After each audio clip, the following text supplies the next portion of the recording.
Hello, hello, ladies and gentlemen. I am Pernico, and I am happy to report that we are here in heaven, Cosmonarchy heaven, of course, very well lit.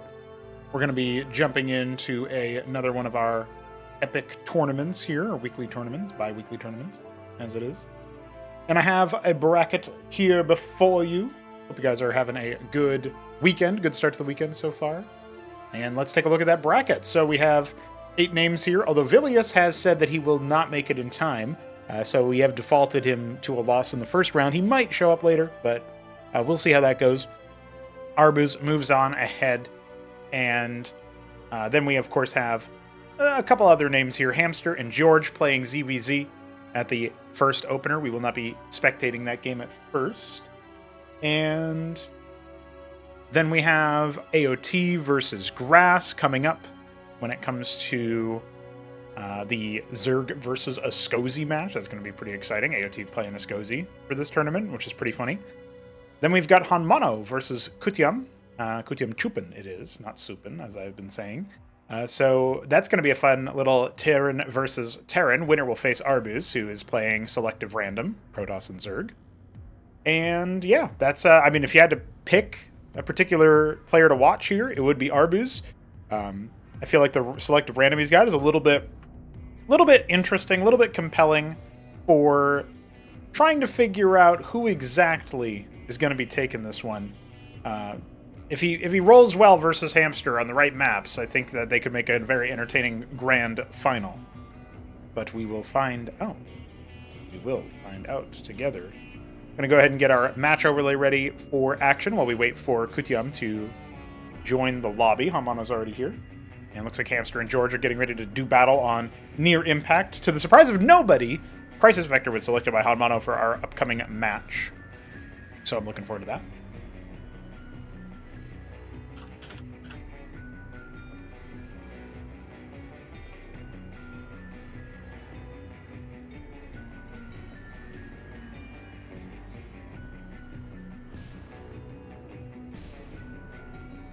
While we wait for that particular one, I hope that you guys are all having a good time with Cosmonarchy and around the world. I am feeling pretty good about the way that we have sort of put together the, we got the extra race in there. We got a lot of cool stuff coming down the pike as well for new content, maps and such. March crap is almost over. And I have already secured the next map crap, which will be in April, so I look forward to that. And I hope you guys are going to be joining us for that, where possible.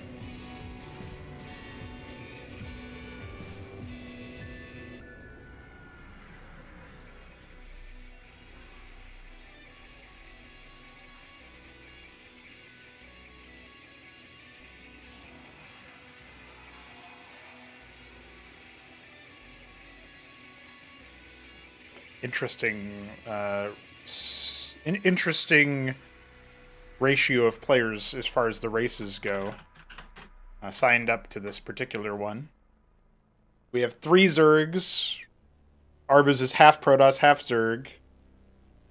We had 3 Terrans, although Vilius, like I said, might not be a show, and then we got 1 Ascozi, so pretty good. What's up, roller skates? Well, just because you showed up, that means that we're gonna have like a bunch of delays, desyncs, breakages, the world's gonna end, nuclear annihilation or something. But thanks for showing up anyway. I appreciate it. Now, hope your day has gone well, even though it is self-reportedly weird.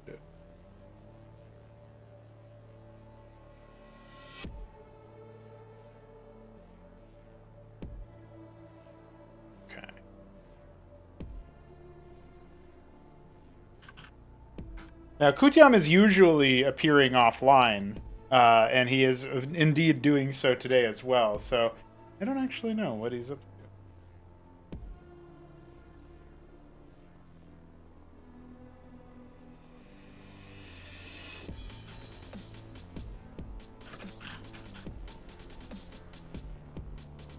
I pinged him on Fluxer, too, just to be safe, if you know what I'm saying. By the way, we do have a Fluxer server. I guess I should post the link to that in the chat.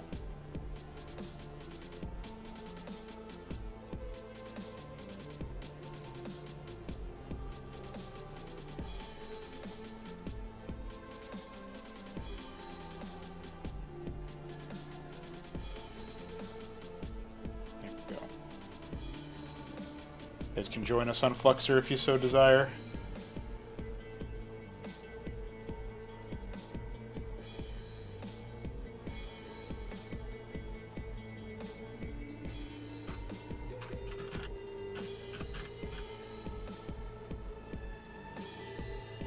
I gotta come up with a good sound effect for... I gotta come up with a good sound effect for when you send a chat message in the lobbies. That'll be really good. That'll be appropriate.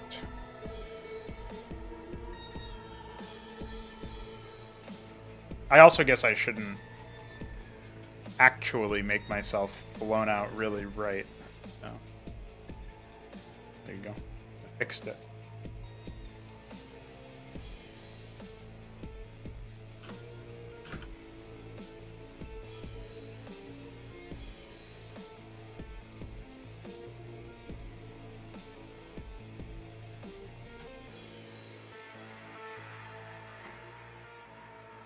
If Kutiam ends up not making contact in the next 5 minutes, we'll move on to our second round of play here. Just have another walkover in the first round. Which means we will be immediately cast into a pretty high-level game. Hanmano, South Korean StarCraft 2 Pro, as Terran will be facing Arbuz Budesh, one of our Class 1 players, who is selectively random, Protoss and Zerg. On the other hand, AOT versus Grass, Hamster versus George. Hamster versus George is probably a funny game, but I don't think it's going to go the way of the underdog there. That's a pretty hard one for George to deal with. So if he is indeed cast out to the bottom, he'd have to face off against the loser of AOT Grass, which honestly is a pretty even match. AOT, normally I'd put him way above ZVZ, but he's not playing Zerg. He's playing Ascozi this tournament. So that was a surprising little blip there.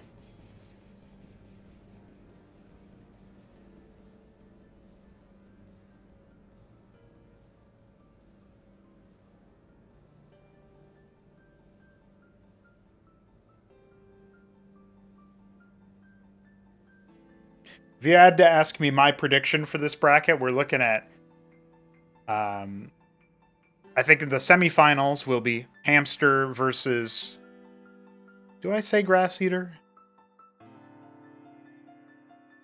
I haven't seen AOT's Ascozi, that's the problem. I'm going to say it'll be Hamster versus Grass, and then Hamster will win that to go to the upper final. And then I think AOT will be able to make a potential run through the lower bracket, but it really depends on how... I think, I'm getting real specific, but I think AOT will play Grass, and he'll have some really obvious thing he can fix after that match. But he does need to play against Zerg after if he loses, so it's going to be pretty interesting. That being said, it's Hamster all the way through, no matter who makes it past each other in the second match. So I think it's Hamster versus the winner of Arbuz versus Hanmano. That's for sure. Oh, 2 minutes have already passed. Uh-oh, no Kutiam yet. Dude, I was ready to lock in for like a 3-hour-long TVT match between Hanmano and Kutiam. I was so ready for it. I was thinking to myself, like, ASL's been all TVT, so now we get to watch TVT in a better game. Wink. I guess I can just podcast to you guys about how the game's going, though. So I've been focusing a lot on SCSI Tier 3 implementation details, and then I've also been focusing a lot on making a lot of maps. So I've got my Halo map for March crap coming up. You guys are going to like that one, I think. I've got a secret map. I've basically finished it, so that's exciting. I got to do a couple of small tweaks, but...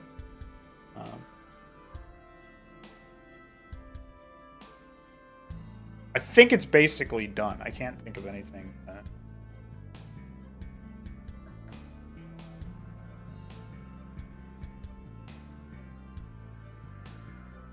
Can't think of anything that needs to be worked on. There's one feature that I'm using, which is to disable certain unit tech, and like selectively enable it at certain points. And so that feels like something that could be implemented a little bit better than it currently is, because it still shows the unit, the button on the command card, and it says disabled. Well, it shows the disabled string. It actually does say, like, even if it's, say you, for example, you were to play Zerg and disable Hydralisks for some reason.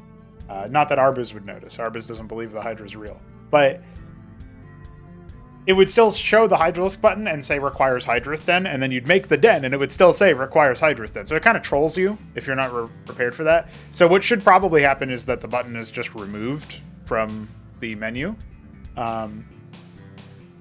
I can't really think of any reason why removing it from the menu would be a worse, like why you would want the other version, but I guess for completion's sake, it would be nice to do. I don't know. I don't think about that.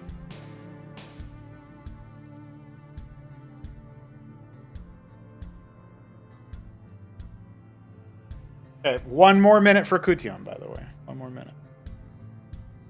I have also been writing a lot of scripts at work for various maps. I wrote my Marchcraft script at work, actually.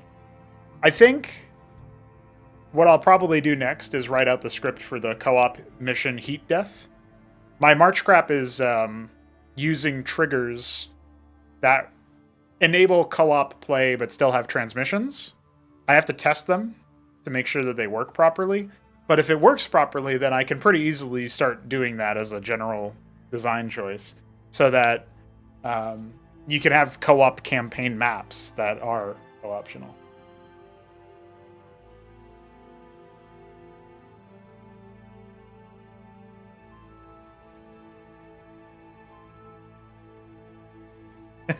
All right, Hamster's match has been reported.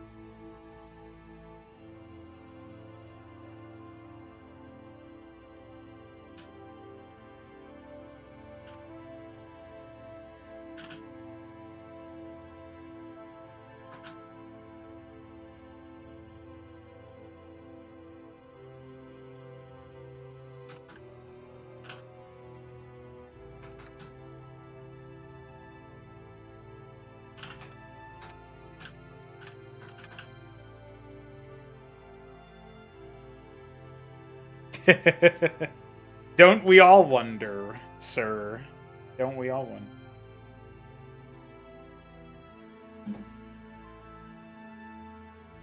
That's right, I forgot.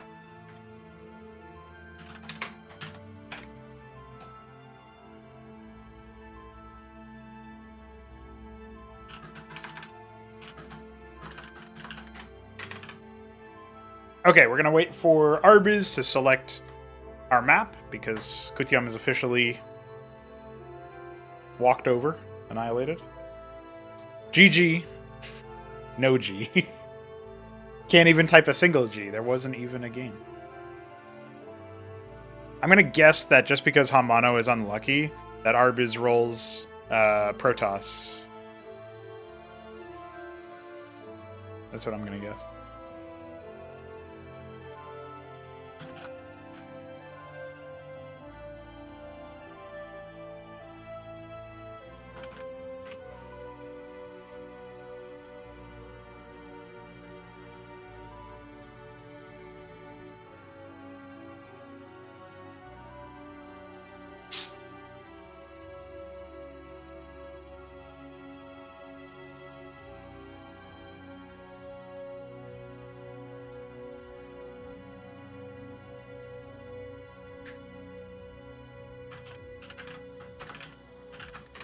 Okay, we go to German Nation for our map.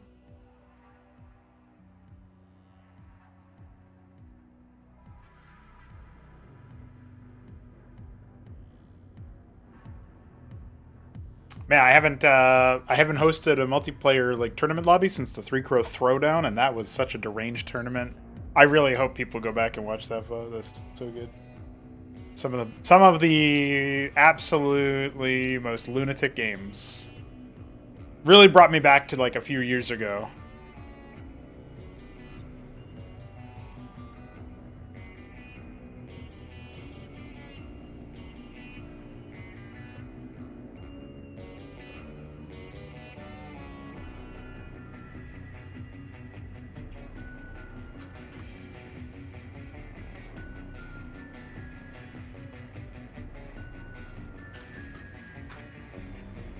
Hey. It's okay, George.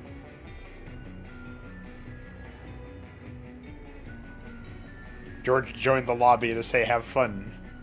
What a fella.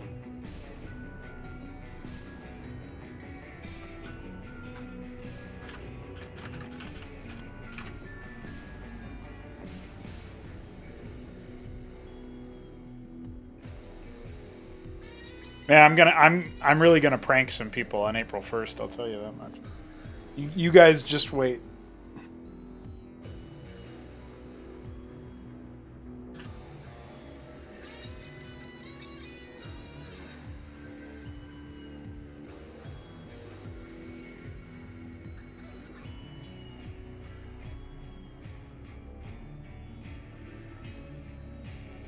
Arbus forgot to change his name from CPU Easy to his actual name, so.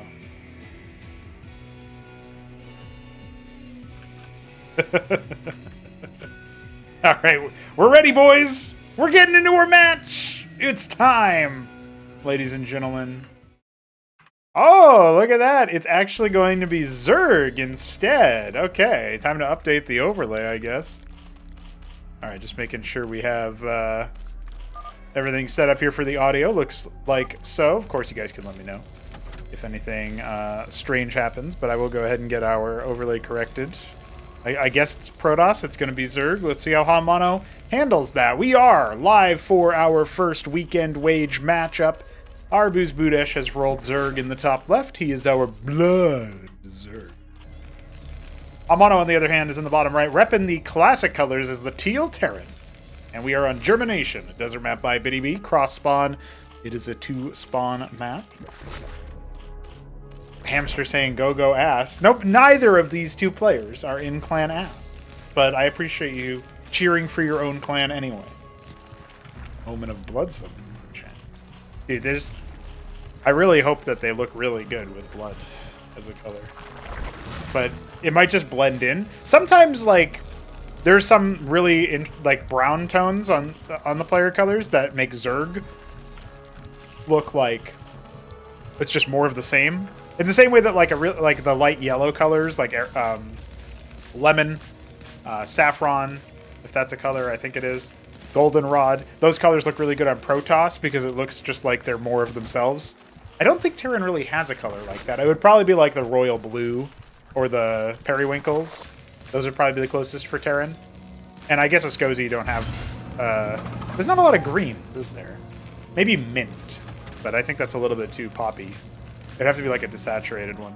Anyway, there's colors that look like it's just more of the same for each race. I think blood is definitely going to be one of them. Anti-ass movement. No, dude. The ass needs to have its movements, okay? You can't not have ass movements. They're pretty important. Do not delay those. Now, we do have a double stockade into an anchor here for Hamana playing. You know, I would say this is fairly defensive, but not overly so. You know, he's going to get his expo up at a reasonable time here, it looks like. Send his Mason out, like, probably one Mason too early. You know, and he kind of notices that. Yeah, he's like, okay, I'm not quite as dialed in. The anchor gets loaded up, and now the Zets are thinking about maybe they go for a run-by, so these Mavericks are going to have to kind of situate themselves over here as a pseudo-wall. This is an area where I wouldn't mind there being a stockade somewhere. Yeah, they're going to go for it again. Nice little heads-up play there. Arbuz didn't move the wounded Zeth to the back, so he ends up losing 2 there instead of just 1. But really good general movement here from Hanwano. Obviously, we're talking about ass movements instead of the actual game, but this is going to be a high-level match between these two. Hanwano has something to prove after failing to defeat Arbuz even once previously. Has he been practicing? Has he been grinding out? It looks like he wants to hide a structure over here. Is it going to be a fulcrum? Is it going to be something else? No, he has a second stockade. This might just be for a watchdog, actually. Like anti-drop or something. Arbuz is going to be going for that expand of his own. And we know that Hanwano loves himself some mass expand plays.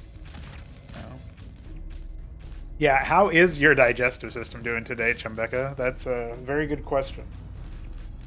One that it's on everybody's mind, you know? Arbuz is making a lot of Zeths, and there's his Vornath pool, so his pond. So he's gonna go for Vorvs, which is sort of my next question, is when you see a lot of Zeths coming out of a Zerg player, they're probably gonna go for Vorvs. But this number of Mavericks can definitely step to that. You can see he's even gonna come out here, pop another one of the Zeths, almost gets a 4th one, and obviously we've got one guy down here burrowed.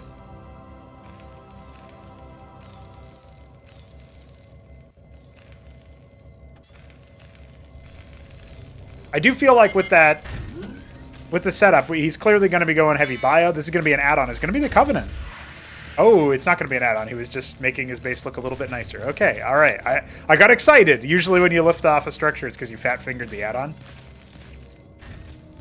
Oh, there it is, the Covenant. Okay, so this is going to allow for Savants. That's really what Hanwano's after here, judging by his past experience.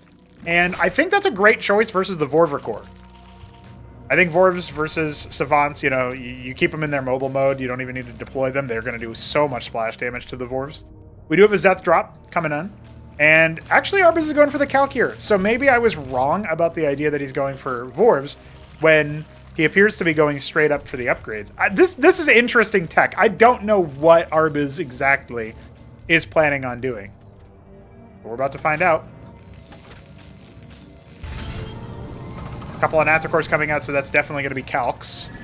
And the Watchdog from downtown does force an unload. This is killing the Avaleth, straight up. Oh, wow! His Zeth's actually killed it. I'm impressed. I thought for sure that Avaleth was dead. But the drop does get cleaned up almost in, like, campaign AI style, where they just walk into the same spot and die. So that's no good. Not really any scouting done there. I guess he confirms there's more Mavs, but it wasn't even that many. So Vestry coming. We are going to get clerics out most likely. Oh no, actually Hanwano's a shaman guy. I forgot. The one thing that is good about the Savant in this situation, so originally I was talking about how keep them in their mobile mode, they're just going to clear through all of the chaff on the ground. But Calculisks have a pesky amount of weapon range, and Savants actually outrange them when they're deployed. So this is a situation where Hanwano will be better equipped than he might immediately think. Mavs are going to come in and kill the Avaleth, but not before it scouts the all-important double add-on here. And Hanwano is setting up for a third base, which the Avaleth may have also seen if Arbuz clicked on it. He could also maybe judge it based on the minimap box size, but that can be hard to do in the heat of the moment when you're busy doing all sorts of other things. Looks like we're going to go for that base number 3 for Arbuz. We're going to get into a little bit of a macro game between these two players, which I like. Obviously, that third ministry is coming up here for Hanwano, so he's not that far behind. Okay, here come the Calcs, and there's no anti-air defenses over here in the natural, and nothing to spot them as they fly on over. 4 Calcs will kill Masons. I know everybody talks about how Masons have a lot of durability, but they need to be pulled in this situation. You can't just let them sit here and take all this damage. Hanwano now has a worker deficit compared to his opponent. He's going to try to put down a Watchdog, but that's not going to work out very well. Now this is where you're going to start to see the tides turn. Those Savants deploy. He can honestly just leave like 3 or 4 of those here in a bit of a line where it's too dense to really do much of anything. And then, yeah, the Calcs just can't really do what they need to do there. You can see they're constantly getting pulled back in. Arbuz has not been disciplined about his units. He is going to lose them. 2 of them and almost a third. And at that point, yeah, sure, you've got a pretty reasonable army on the ground here, but there's a little bit of an unforced error. Now there's a Watchdog here. You could have some kind of other structure floated over here to provide vision in a pinch, but Hanwano is rebuilding his Masons. He's going to try to move out with the double Shaman, And he's got a lot of Savants still. I don't think he lost any Savants. It was mostly Mavs and obviously a lot of Masons. So this might end up coming to a head very quickly as the Terran army careens through the map, earmarked for the Zerg main. There's a lot of units on the ground that are ready to try to stop this, but they're not pre-set up in a way that Arbuz would want them to be. And the Ministry has landed, forcing that Zeth to unburrow. Now we're going to see a little bit of an attempted wraparound. The Savants are all a little bit too spread out. The Shamans are on the front lines and can easily be focused down here. Also, those Savants are going to be trying to spread their attack speed up more so than they try to spread damage out with their mobile mode. And you can see it's only Savants left over, as well as one very brave Maverick with 2 kills to his name. He's the only one in a group of Spec Ops. Halo Spartan team and 1 Marine. Yeah, that's basically what we got there. So we obviously have Hamano on the back foot now, but he did do okay in that trade. He just needs to get back into a situation where he can be set up, and his Shaman production is kicking back in. Clears a couple of the Lyrilisks. Hamano is going to be up against a tidal wave of Zerg. There's a decent amount of production here. We've got 6 larvae per 14 seconds, and each one of those larvae is often turning into double units, right? With the Quaz or the Zeth or the Nath. It's all that Arbuz actually has to his disposal right now. Hydrosten is coming, as well as base number 4 at 12 o'clock. Hamano's back up and running as far as economics are concerned. He's well saturated over here in the natural. Got a couple idle boys in there. And of course he has his ridge harvesting here. But there is no geyser on this version of Germination. So it is a ridge-only base, which is pretty neat. Have to go for the 12 or 6 bases if you want something different than that. I believe this is a swap out because, yeah, so there's a geyser over here but no ridge on the island. But you have to blow open that biotic bastion on it. For as often as Arbuz picks Germination, he doesn't ever really go for this base, which is interesting. So he's going to send the 4 calcs back over. There's only 1 watchdog that will be destroyed, but it will bide some time. Maybe kill... Yeah, it's just going to be 1 calc killed there. Arbuz tries to do the pullback, not quite able to. So the Mavs stem out. A couple Masons have gone down. Another Watchdog is being made. The Savant tries to get its stack up, but he's a little bit far away. Still, ends up killing 1 of the Calcs and trading it for a Savant. And we have a lot more coming than that. We got Watchdogs, we got more Stockades coming up. Shaman, Savant, Harakan production, which I think is a great choice here. Try to get onto the front line and draw some of the fire from things like the Lyrilisks, Bounces, as well as the Calculisks in general. Yeah, this kind of composition is very reasonable versus Bio. You can trade very nicely versus it.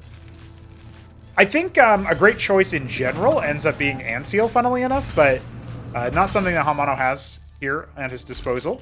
I also wouldn't hate a couple of Clerics just to boost armor of things and maybe try to patch up the Shamans in particular if your micro's good enough, but Hamano's a little bit more about grabbing his army, moving it into a position, and then seeing if he can win out that way with using the nifty deployments that his troops have, be it the Savant or the Shaman, which boosts its range when deployed. So he started to move out, but partially because it was scouted and maybe partially for other reasons as well. You can see he's maybe being a bit cautious. Arbuz has a split force off to each side. And we do have the beginnings of a Teth Zora course, a tech switch. I was going to call it a Teth switch. That's basically what's happening here. Hydroten is evolved. It needs 1 more evolution to be able to turn those 13 I0 cores that are in the production menu into the all-needed Teth Zora core. Now here's the surround. Here's the switch. Now, it doesn't really matter which way you come at this. When the Savants are stacked up, they are going to be absolutely stupendous in battle. However, there's so many units, it's not like they can decrease the DPS field of the enemy by stealing all of their attack speed. Instead, they do end up getting overwhelmed. And, in isolation, Arbuz had 1 army go down there, 1 army's worth of units, but he crushes what Hamano has. Now, these extra stockades are coming up here, but Arbuz is bearing down on Hamano's 3rd base. He might just overwhelm him as 6 more Savants come in. Hamano had to play a bit more of a positional game. His stim is good. He's got the Shaman to try to heal his Mavericks. Here come Harakans to try to rend the armor. You can see that Shaman trying to be focused down, but the range on the Quas is just not quite enough. However, it does feel like we are just 1 army rotation away from Hamano stabilizing right here at his 3rd base, and instead their units are on the rally point, getting ambushed. It doesn't feel as doable as he would like. Our Iris coming out for Arbuz. If this attack doesn't kill Hanmano, the follow-up certainly could. Basin evacuation, only about 5 or 6 going down here. But he is still on top of the production, denying mining. Hasn't really scaled up to a crazy amount of income from that 4th base, but he is mining the gas, and that's the important part. And there's the Iris that we were talking about. Even pops the Mason that was going to expand on location. So Hamano is back to mining, but he never capped his ridges in any of his bases. And he is a little bit gas-starved, although honestly, he spent down both quadrants of his resources. And look at the forces here. We got Bactyls, Iziracors, all those Lyras still alive, 21 of them. And of course, this scab is not actually evolved just yet, but we have the Choco Chazal coming. I think we all know where this is going. Crab City. Arb is going for the Oxel. Maybe he could go Algoz as well. That is a possibility. I don't actually know which one he wants. 3 o'clock is going to be cleared out, but this just reveals where the army is. Hamano trying to get active. He's going to get jumped on with that band of Mavericks. They try to evacuate, but it's not so great. A couple Calcs are spotted over here in the top right. The Stim comes out. It's actually going to be able to beat this Calc back, believe it or not. And he can just leave them to kill the Nath afterwards. And he doesn't actually get deep enough. I don't think he spotted the hatch. A couple units get pinched off to deal with that. There's a circuit over here already, so should be just fine. We have that Eskagan at the 3rd base. And the natural by the looks of it, but not the main. So that's the only sort of casualty there. The Chazal did get pretty expensive in this update. So it was still a pretty significant expenditure. Oh! He's going Churb. He wants Plague, apparently. Just 1 Churb and a bunch of Okrim. I actually don't think you need a lot of Churb. So this does make some sense. They're a pretty good supportive unit to try to get Plague around and nullify things like the Shaman Heals, which don't stack, although Hamano maybe doesn't know that.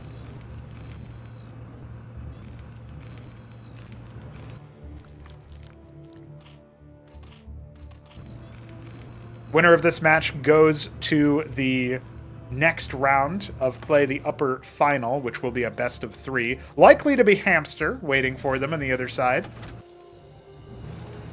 Hamano had his walkover. Arbuz also had a bye into this particular match, so this is their first little chance to get some games in. Although Arbuz did play a little bit of practice rounds against none other than Hit 'em Up earlier today. Hamano giving him a bit of a struggle insofar as it's not an easy fight, but you can see the stockades are kind of blocking his army movement, right? And some of his units even spilling out there, revealing where the army is. You got multiple squads being assembled here from Arbuz, little battalions of units. Nice little swarm. It's kind of wild. This is like 70 units almost. Oh, yeah, it's exactly... Wow, that's really weird. It's exactly 70 units. Broadcast math, guys. And meanwhile, we've got even more over here on this side, including the higher tech dudes. 9 o'clock being taken. Oh, look, reservoirs. I didn't even notice that those were a thing. Double a Criminalist for the tanking, and the Churb laying in the Plague. A Criminalist trying its best, but look at that. Gets focused down by the Savants immediately. There is another one over here. The Plague fields are starting to spread just everywhere on the front lines. Now that there's no Harakans, the Churb can definitely have a little bit more value. But look at the same time, battering through with those 70 units that we mentioned. It looks like the Ministry was lifted from the main base to 6 o'clock, which is not something we see every day. And again, the Plague fields just negating some of the Shaman healing in the process here. Still, it looks like maybe the Terran Arsenal caught a good fight, but they've been so heavily reduced in size. How are they going to handle everything on top of the production? They aren't. GG is called. Hanmano has been defeated in a 16-minute match on none other than Germination. Arbuz moves up to the best of 3 zone. That was a fun game.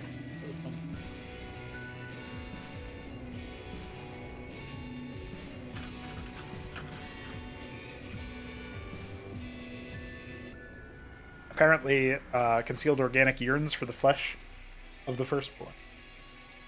Believe it.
I'm just trying to like randomly ping dudes and be like, hey, you can stand in for this guy. Quick, get in the game. All right, so with Arbus taking that one as a Zerg player, we do indeed have, in theory, Hamster is going to be moving up ahead, but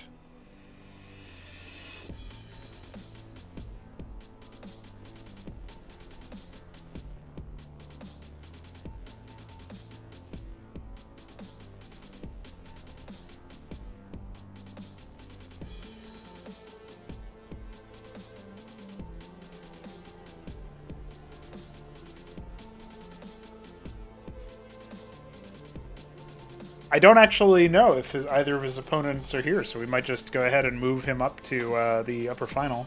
He defeated George. George was his only opponent, his only true nemesis. All right, surely we get another Zerg match from Arbus, right? Right, guys? We get some ZVZ action. We were cheated out of our mirror Terran opener earlier.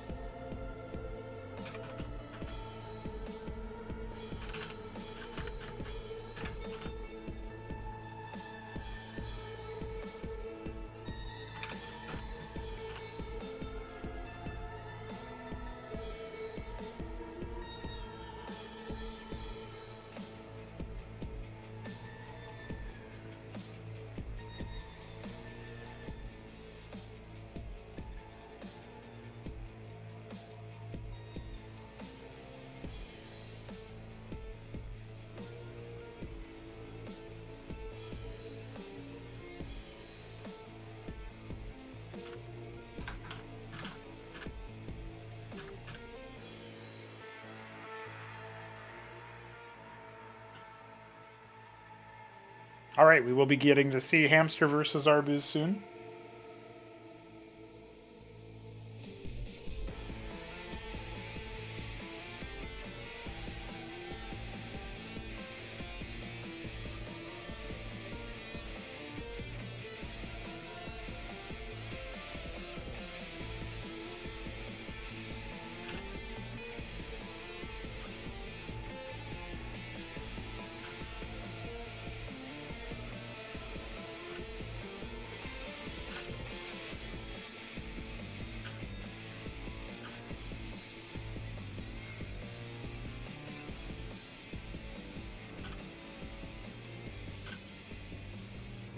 Ladies and gentlemen, get ready for our next match. Oh, and it was Protoss instead. Well, that's a fraud. You know, when I doubt that it's Protoss, it's Protoss. That's just how it goes. But that is pretty cool. We get to see some Protoss after all in the tournament. You never know when random will give you what you're most desiring. Now, Hamster is in the bottom right, and he is the Deep Periwinkle Zerg here on Corrosion, a map of his choice. And, oh yeah, I forgot, we were actually in the best of 3 situation. I gotta update the overlay for that.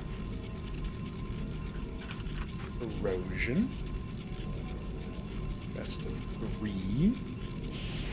Scores. Let's go, boys.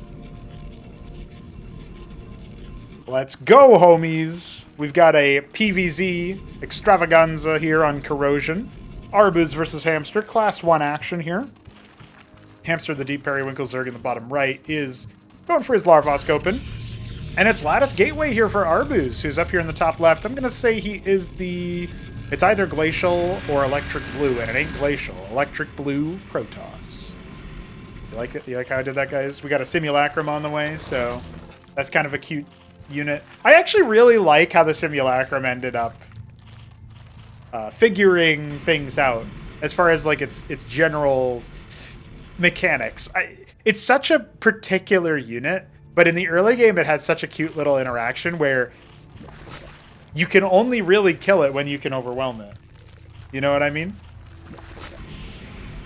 So in those early stages of the game it can be difficult. After it takes hull damage, it starts to clone itself. Pretty cool.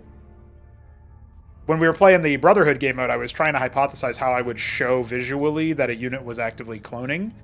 And I got to think about some kind of overlay that would work that's like unit agnostic. Doesn't care which unit it is, you know. Here comes the sim. A pair of Quas, a pair of Zeth already on the way. That should be more than enough to deal with it. But he is going to need to hold on, hold steadfast, because there's the Vassal and the sim here. He goes for a burrow. Can he burrow the other guy? Can he burrow the other guy? Oh, the Vassal got a kill. Oh, he's... Oh. No, the Droleth is visible, but he's busy attacking the Quas instead. He didn't actually get the kill on that Droleth. Oh, he's trying to reveal it again. It's so hard to click on him when the sim is also there. He's got it! He's got it! He got the second kill, but he will not get away with another sim. All right. Well, after all of that is said and done, 2 Droleth kills. Not bad, but maybe not what you were hoping for when you sink a decent amount of money into it. Now we got double Zealot, sim, double Manifold. Arb is going to go for his expansion. He was macroing, or he's microing his little heart out there, so his macro may have slipped a little bit for him to have all that money, but that's okay, because he did continuously produce units during that time, right? So he's still got a scary looking force. A lot of Quas here for Hamster. I'm guessing that actually, I don't know where the Zeths went. Did they die? Did I miss them? Did they get canceled? What happened? Expansion for Hamster as well. He has held the line. I'm selecting everywhere, trying to see if they're like burrowed in some place. I swear I saw a pair of Zeths be made. Who knows? The Quas will scout out the move out, sees that there are Zealots present within the army. Manifolds boost armor pen for allies in a small radius around them, so gotta watch out for that.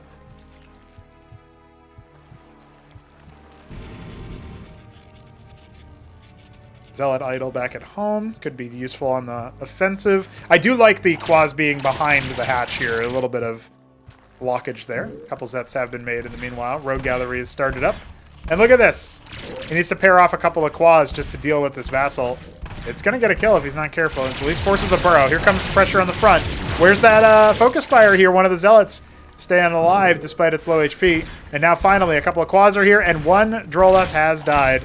So successful little push and pull. He does end up losing that Zealot, and he might lose another one if he's not careful, but only some of the Quas ended up going. Some Vorbs were being made in the background. As of right now, I feel like Arbus is overextending a little bit. Manifolds did get a durability buff a couple months ago, so he might be riding high from that. But yeah, this looks like he is going to end up losing quite a few. And it's not, I mean, the Vassals came in and saw the Vornath, so should have been aware that this is a possibility.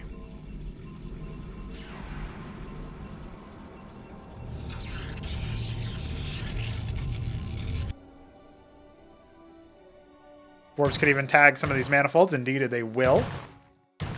Try to catch a couple of these units.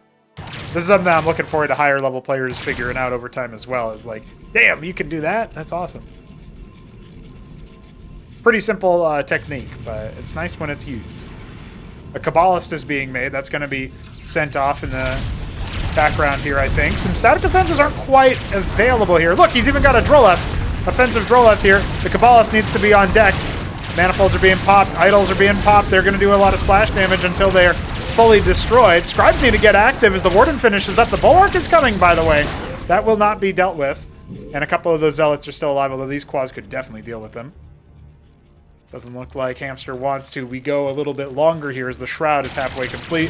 That one Zealot will be destroyed. Arb is not quite catching it. He caught the wounded one, but not the fully durable one, full HP one.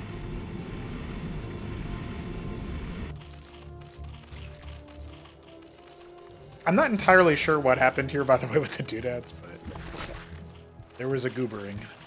A great goobering occurred. Unitary Union on the way here. Tier 3 robotics coming up for Arbus. Sort of doing a little bit of a two-base, not quite tech rush, but he's not choosing to expand his Tier 1 production, right? Or even his Tier 2 production with the Rogue Gallery. He's choosing to stick with it. Some people would go like Ardent here. Not Arbus. He is not Ardent Buddhish.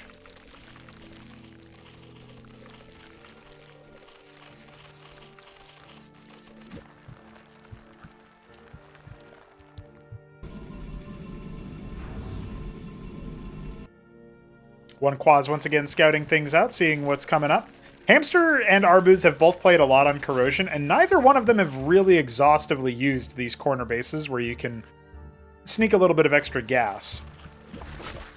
Not only do they not use it, though, they don't really scout it either. Third base on the way for Hamster. Let's see what he can pull together here. Army sort of sauntering over, clearing the way as the Scribe does move down to sort of mirror the economic choices of Hamster. And there it is. Pretty big force on the ground here for our Zerg player. I would definitely give Hamster favorite status overall, not just in terms of seeding. He is the highest seeded player participating, but he's also, like right now in this matchup, it actually looks pretty good for him. He already has Ovoleths here to protect against the, cloaked threats, and a Vibrance is coming for Arbuz, so very likely to show up a little bit later on. The Naths are coming in, and they'll confirm that the third base is on the way, but they'll also go in for a scout and see double Unitary. So it's not quite super unlucky for Arbuz. It's not like the Vibrance finishes as the Naths fly over. So he doesn't know what unit is being made in there, but he can at least avail himself of the necessary tools. Got a couple Lakes taking care of business. Hydra's then a quarter of the way complete.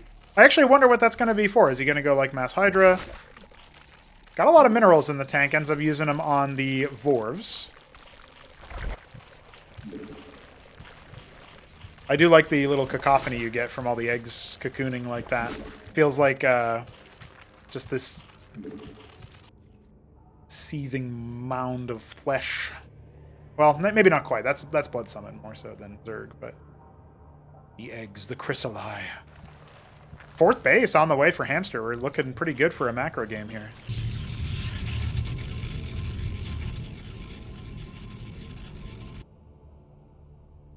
A little bit back and forth. Now we've got some Droleths moving over to the bottom left. Try to colonize that space. Oh, they're already up here in the reservoir as well.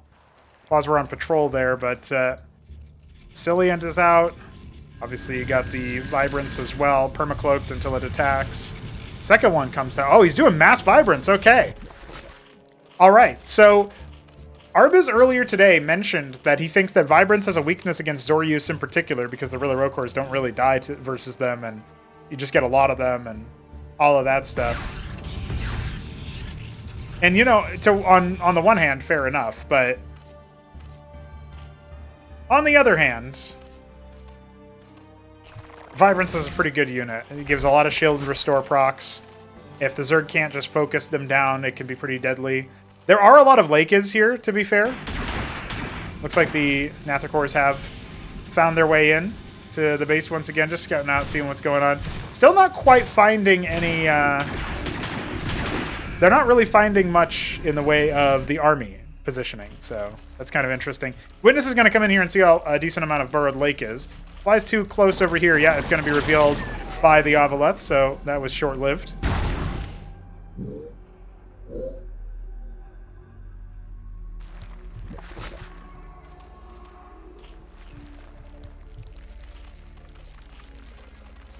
A lot of Bactylisks being made right about now. We're going to have plenty of artillery here for Hamster. But he doesn't have a great amount of armor rend at the start of the fight. He's going to be relying on the Zoryus for that. And what's his staying power anyway at this point? Ooh, a lot more Bactyls. I guess if you have enough Bactyls, you don't really need the armor pen. But still. Now, if the Protoss chooses to engage, it's probably the worst place he could. Look at the Lakes. They're all underneath the Zerg army. So you want to pull them away from that position, exactly like Arbuz is doing, and see if you can't get through to them. The Zoryus have engaged, and so they will be rending the armor a little bit, but there's only a couple of them there. You can see those Lakers in the back trying to scoot a little bit further forward. The Bactylis count is through the roof. We have 22 and more counting. A lot more Hydras being made as well during that whole procedure, and that's a pretty big wipe on Arbuz's forces. There was no other attack coming up. There was no extra base coming up for him either. Feels like a bit of a missed opportunity, as we do have extra, defenses and gas caps coming up over here. We have the big gas harvesting from the reservoirs in the mid-game has given Hamster a huge gas power spike. He doesn't have tier 2 yet, but he might not need it, although he does have the money for it now, if that's what he wants to do. Setting up more defenses, saturating the gas cap in the third base. He's getting his army, which is feels like it's like half Bactyl, a quarter Lake is, and then a quarter everything else. Coming on up. He can afford to lose a couple of these. He's got so damn many of them. Those lurker equivalents are going to be shredding quite a few scribes here. Look, they're burrowed within range. The Obelisk comes up to detect. That allows the Bactyls to engage onto the Vibrances in the back if need be, although they have revealed themselves now. A lot of those Lakers have gone down, thanks to the Vibrance and the Asilians, but they will be brought down in the process. You can see this Vibrance positioned over here pretty tactfully. Arbiz was trying to keep his scribes alive there, but the Nexus gets blown up. The Unitary Union doesn't look like it'll be canceled. That's a pretty big expenditure. And a couple of units were sent up here just to add more chaos to the pile. Arbiz still has 12 o'clock up. That was his fourth base. Now it's his third by process of elimination. Might not matter for him right now. Hamster's economy is in full swing. He's got so much money. He needs more larvae. He's adding more hatches behind this attack, and he's got more units waltzing up. The Vibrance is trying to hold back the Horde. It's not possible. GG! After 13 minutes on Corrosion, Hamster wins map number 1. We will go now to game 2 between these two players.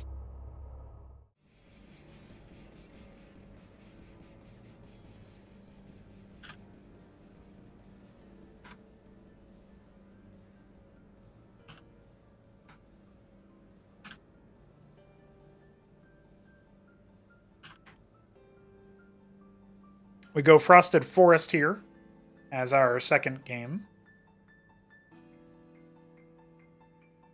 It's nice that these guys know what the rules are. They've played enough of these weekend wages. That's pretty big. So Hamster looks pretty scary.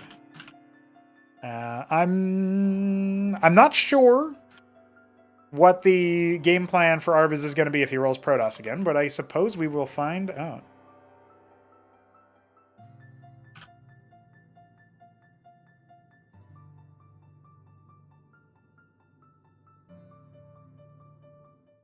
And look at that, he is indeed assigned Protoss yet again. After that bull of a game, Hamster has managed to lock horns with Arbiz's Protoss one more time. We are on to Frosted Forest. And this one should be a pretty fun map too. If Arbiz wins here, we go to a decider that Hamster selects, and if Hamster wins here, he moves on to the grand final in the upper seed, and Arbiz will have to fight his way through the lower bracket. Maybe a rematch against Hanmono is in order. We'll find out. Arbiz is in the top right. He looks to be our Zafir, but it was Ultramarine. Ultramarine Protoss just looked a little bit dark. That's what I decide. I look at that color. I say, is it darker than I think it should be? Then it's Zafir. But the Ice Tile set played its tricks on me. Hamster, with his Larvosk open, is going to be our Midnight Green Zerg in the bottom left. This is another BDB map. He's done quite a few. Speaking of maps, I should mention that there's going to be a couple of maps that I want to try to port over from obviously like the ASL idea. We have John Doggety, which is our port of Jane Doe, commissioned by Hit 'em Up. The latest ASL season has brought with it a couple of cool maps like Attitude. The other new one that I think of is Octagon. I thought that was a pretty good one. But either way, you know, there's a couple of them that I look at and I think, yeah, those are probably pretty cool. They might make good Cosmonarchy maps too. But there's also a lot of maps that get made that just get passed over. I forget the map name. There's like an Ashworld map that they were considering using in the latest ASL. I think it was like version 0.8 is what I remember it on, but I don't remember any other details about it. Feel free to comment below if you do know what I'm talking about. But we might end up going ahead and taking a look at those because those are pretty cool ideas at the very least, in my opinion. Those are things that I think could definitely be used as extra maps. And it's not always just ASL maps. It might also be like more map makers that are not making maps of an ASL level, but they might be making maps that are just cool, and they're being posted in our server by 3Crow for some reason. And so I'm like, yeah, sure, throw me the map file.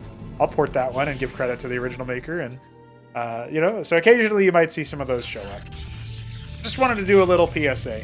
That being said, still very much appreciate mappers like Jujic and BiddyB that make us original maps like Crisis Vector, in this case Frosted Forest and Corrosion. were played by Biddy B. Always dig a little bit of an OG map, an original bespoke only in Cosmonarchy map. Those are always pretty cool. Now, Hamster has not actually gone ahead and scouted this Nexus yet, but it's a fairly quick. It's a 2-gate Nexus with some Zealot Ecclesiast marching across the map.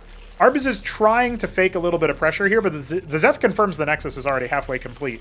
So Arbuz can't really be too scary from this position immediately. It's going to ramp up over time. Those Ecclesiasts that you see, obviously going to boost the shield of the Zealot. Oh, if he's not too careful, though, he could just get chewed up. Yeah, he should be surrounded here and dead. Arbuz may have poked in a little bit too bravely there. At least I feel like, maybe. Yeah, nice little box in, and that will be a dead Zealot. Much more favorable for the Zerg to lose like 2 Zeths on the Scout and then kill the Scouting Zealot. That's way better for the Zerg player. But, you know, these are really small margins, so I'm not going to overstate the point. Double Matrix immediately. Okay. So Arbuz is kind of tipping his hand. He's not going to be doing something that's very sharp with an attack timing because he's invested so much into static defense immediately. Instead, he's expecting Hamster to go aggro. And Hamster is playing into his hand in a way. There's a slim chance he comes in and attacks here before the Matrix is finished, but I think even if he went ahead and sent all of his units at once, they would warp in the middle of the attack, because the time to kill in Cosmonarchy is still a little bit on the longer side. So Hamster will likely just poke in here, see the Matrixes, and say, nah. Especially since the units are going to block the path into the main base. This is a rampless map. There's no ramp into the main or nat. Instead, you got this like little position out here. However, if Hamster delays until he has a larger standing army and with a bunch of Vorvs, I could see it working out in his favor. Let's find out what he wants to do. Does he still want to go for it? Looks like the answer is yes. Sends the Vorvs out onto the Matrix, which I love the idea of slowing down their attack speed. Trying to sink their claws in. A dead Ecclesiast will speed up the ground units here. Another one falls. And you can see here, just based on the fact that those Matrixes keep shooting away, Hamster does need to fall back. A lot of blood on the ground, and most of it was Hamster's. Even though we lost a couple of Ecclesiasts in that fight, it was a false alarm in terms of the aggro. Embassy can be warped in without too many issues. And I think Arbuz felt very confident there the entire time. He knew that if Hamster wanted to try to tango, he only had a limited time before he got evicted. Zorka's Shroud about a quarter of the way complete as we enter into the next phase of the early game. Going to be looking for a third base for both players in the next couple of minutes. Or we're going to look for some tech. Arb is going for the Ardent Authority inside the natural. It's prone to being scouted, but he's doing a good job of, at the same time as he's putting down the tech, he's kind of bullying Hamster away from that entry point. Hamster still could sneak a couple of Zeths around. This is something that we would see like Zeke or some other higher level Zerg player even do. But the Ardent is going to go unscouted for now. And Hamster will leave one Zeth moving forward, revealing just the size and positioning of that Protoss Gateway army. I think this time around, judging by the resources in the bank, Hamster's going to be making a lot of Zoryus here, like 3 or 4 of them, fairly early on into his round. No, it's Lakiz. Okay. I thought he might want to keep the gas there for a tech node upgrade.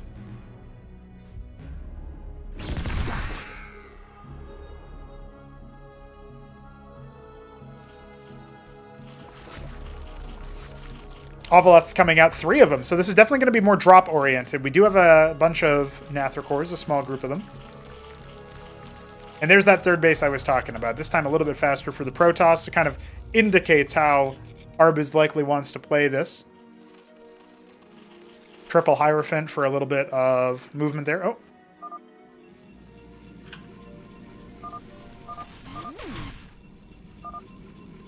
Let's see what the hubbub is about. I might just need to...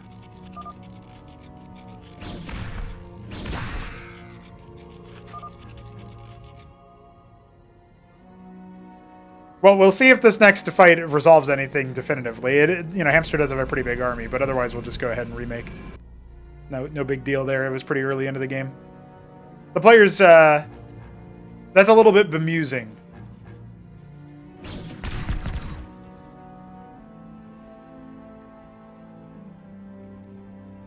Somebody hit the desync button. Pretty reasonable surround here. The Lakes are going to go ahead and get burrowed.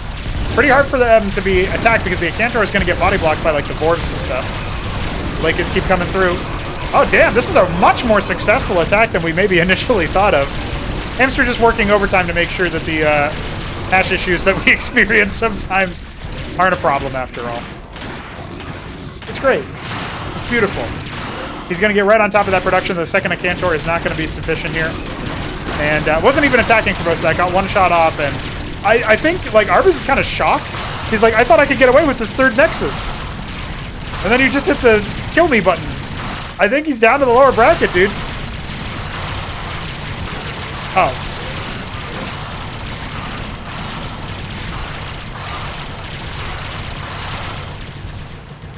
Apparently he's still fighting. I don't know how could it have done so heavily? That's what I want to know.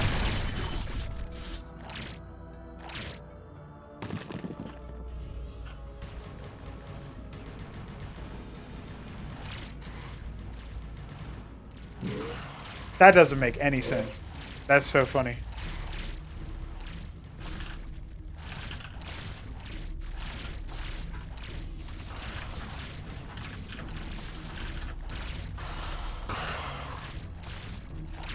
All right, boys. We're going to go ahead and remake that one, I guess. That didn't make any sense to me. No, so normally what happens when you hit a hash is one player will no longer be connected to the other players, or if it's just two players, they'll be disconnected.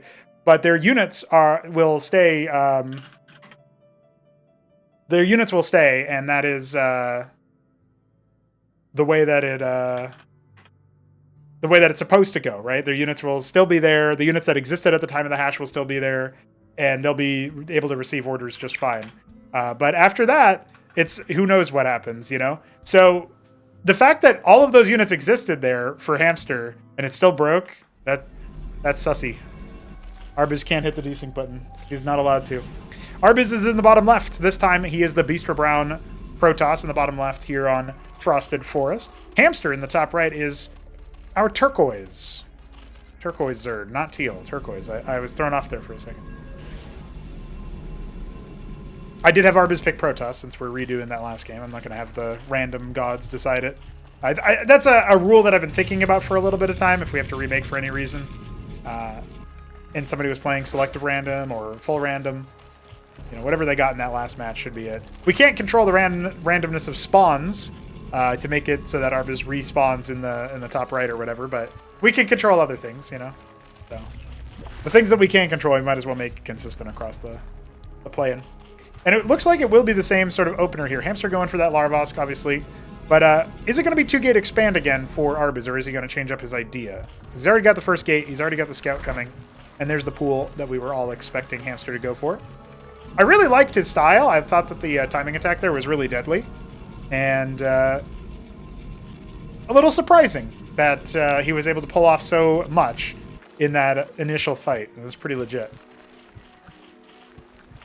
Feels like the scribe came in pretty quick, and the build is already still dialed in here, so that's pretty good. Bye, Hamster.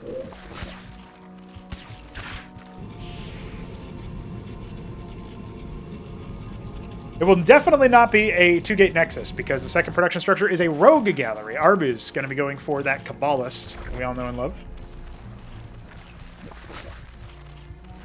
At least I feel like it's almost assuredly a Kabbalist. I still want to see somebody do the 3-Crow build where it's like Lattice Rogue Gallery, so you get Vassal Barghest, and like pull it off somehow. I do think you need some presence on the ground to not just get bowled over in the early game, but it's a pretty annoying composition to go up against. It's just something that's a little bit unique. We haven't seen it developed that much because not very many people do it as a mid-game pivot or whatever. Early game pivot, I suppose, because you can get up to it pretty quickly. But there's the Kabbalist, Zealot Ecclesiast open, and then the Zeths are going to move in and scout what's going on. There's room here for an expansion inside the build order of Arbus. We'll see if he can get up to his necessary antics here. Down 1-0 in the series.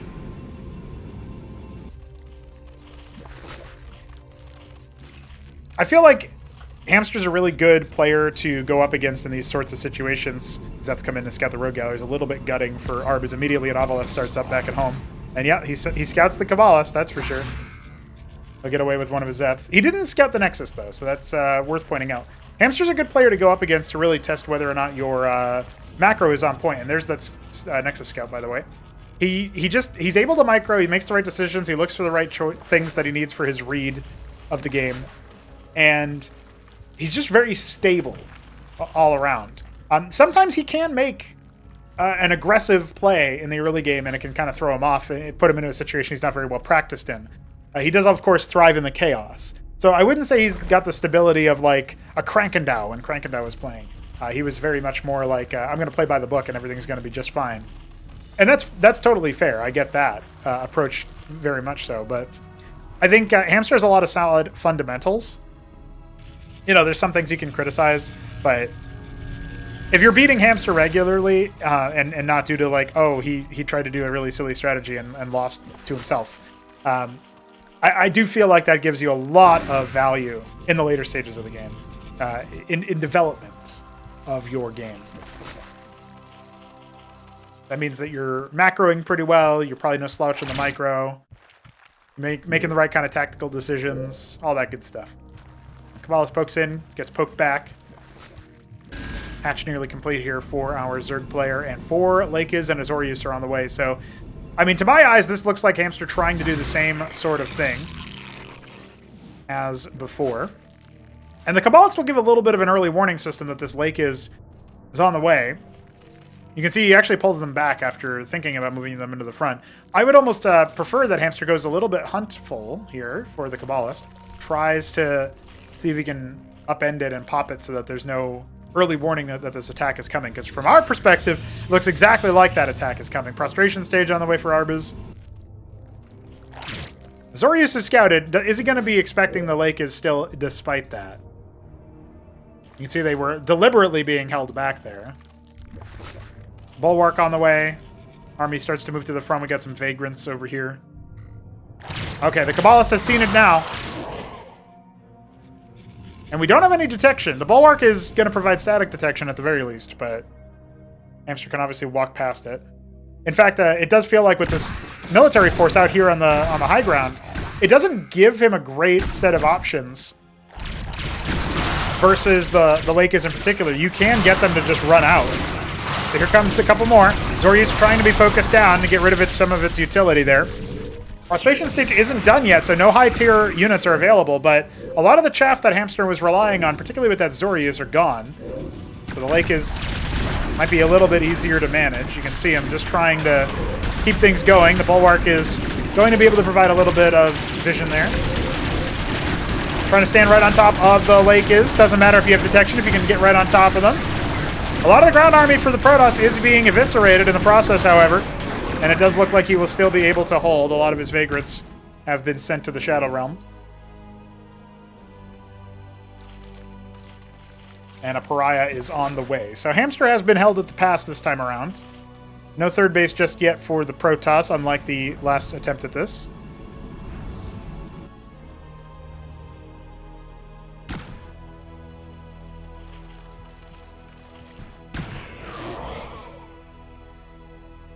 Sending the Shades out to see if he can get any useful information when the Vagrant takes fatal damage. It self-damages, it basically respawns into a self-damaging version with timed life and then eventually expires.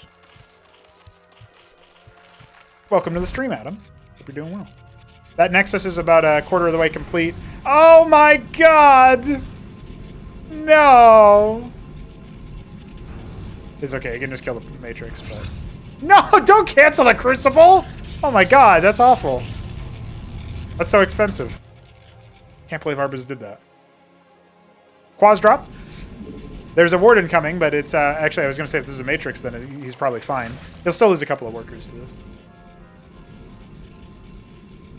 And that third base is on the way for Hamster. He's also building a macro hatch. Inside the main base, setting up a defensive setup there for the... Any ground units that are going to come in. Not quite able to finish off the second scribe. They are going to be able to get there now. But it gets progressively harder, you know, as more are lost. I mean, the Protoss army is really small after that earlier engagement, and you can't say the same about Hamster's Zerg army. He's just got so many Lakes still, even though he lost like 3 or 4 of them in that fight earlier.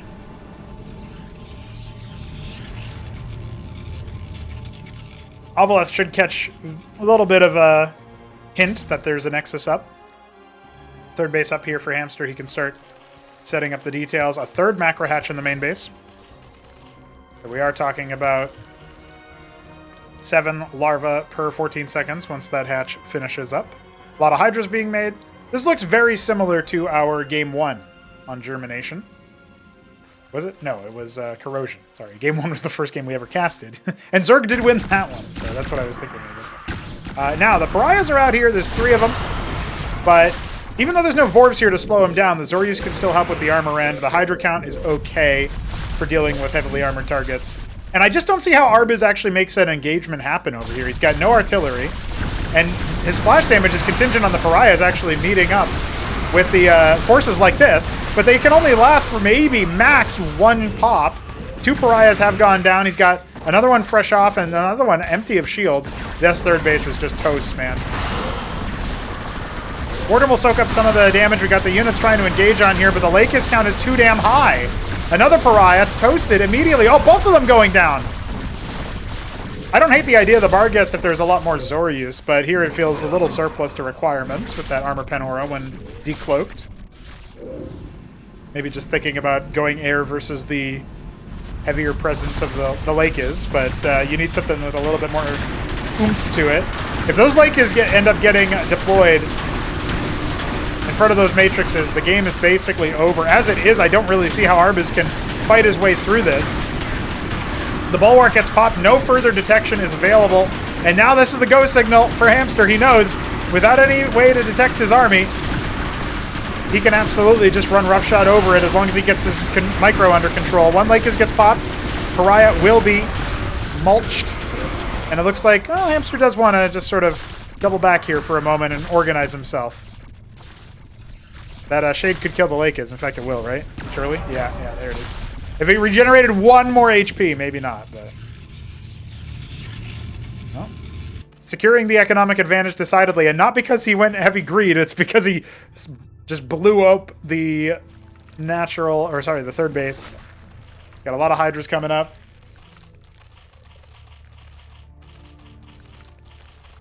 Looks like Hamster's punching his ticket to first place here. A Demiurge has arrived. And there is a witness now. With the Ovaleth popped earlier, there's no way for counter detection to step in. He does have one back here at the natural. 4th base coming up at 12 o'clock.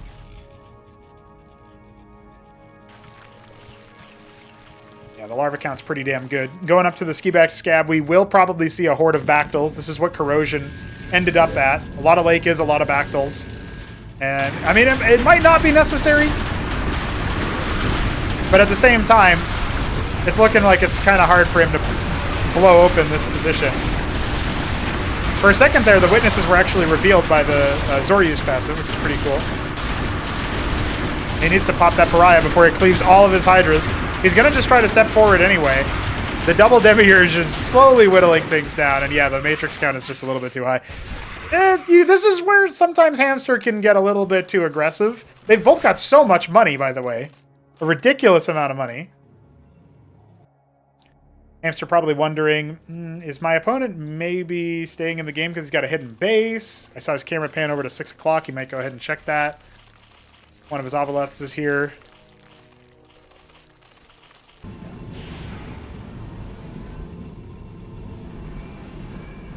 Just making a lot of witness now, Arbiz is, knowing that he needs to do something in this situation. He has made an analog, which is very cool.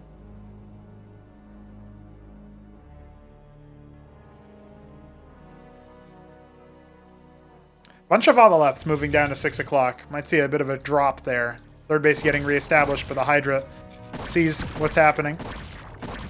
Kind of pulls the whole army out of position. Hamster might go ahead and pounce on this opening. He's got a group of units, a bunch of Iziricors, in fact, moving in there. Yeah, I think he's just going to try to step in here and bisect the army if he can. Analog will go down. It did provide a lot of counterfire there for a moment. Zealots trying to do their best. The Pariah will stay alive for a very long amount of time, and that was really, really good play from Arbiz, it must be said. Even stealing away some of the Zerg units, including a couple of Lakis for his troubles. So it looks like it's a mass Iziricor drop.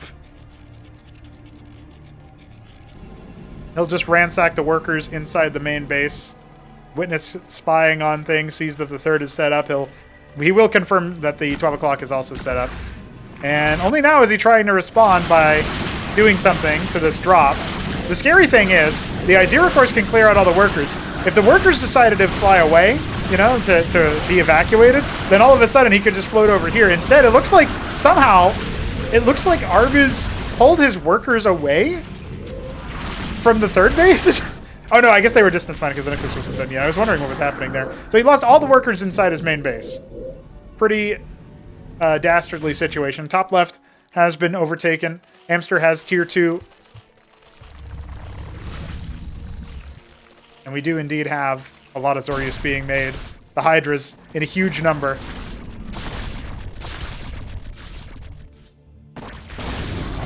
And the Zealot count is pretty good, and the Lakis count can help deal with them, but... One Witness stays alive there. Avaleth here for detection, suddenly dealing with some stolen Zerg units. But those are going to die pretty quickly. They take extra damage after they've been converted, so not as full damage as you would initially think. And with all the Zealots melting and the Zoryus flanking and getting on top of the Demiurge to allow the Hydras to move a little bit further closer, it does feel to me like there's no hope for Arbuz to really get off the ground here with his army. I am concerned. I am a little bit worried for how Arbuz is going to possibly make this happen. I want to believe in the comeback. And he does have that third base up, but he doesn't have any mining in his main base. Wild. Mutat Spire on the way. Looks like Hamster's going to go for a lot of mutas, which I love the idea of. Just walk in, kill all the workers. Fly in, I suppose. Taking every base that he can. He's got 2 o'clock. He's got top left. Going to be a 6-base Zerg versus effectively a 2-base Protoss. Remember, there's no mining happening over here. Rallies are being set up. He is sending a couple of workers down, it looks like. Trying to get that Vespene. Oh boy.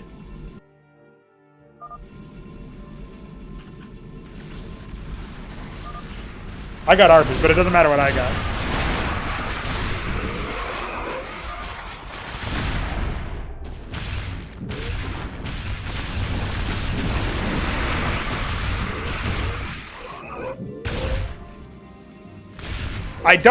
I don't think... Oh, it's Pertathalor. It's not Muta. I thought for sure it'd be a lot of Muta. Honestly, at this point, I am pretty confident in calling this game if I had to, but I don't think I do have to.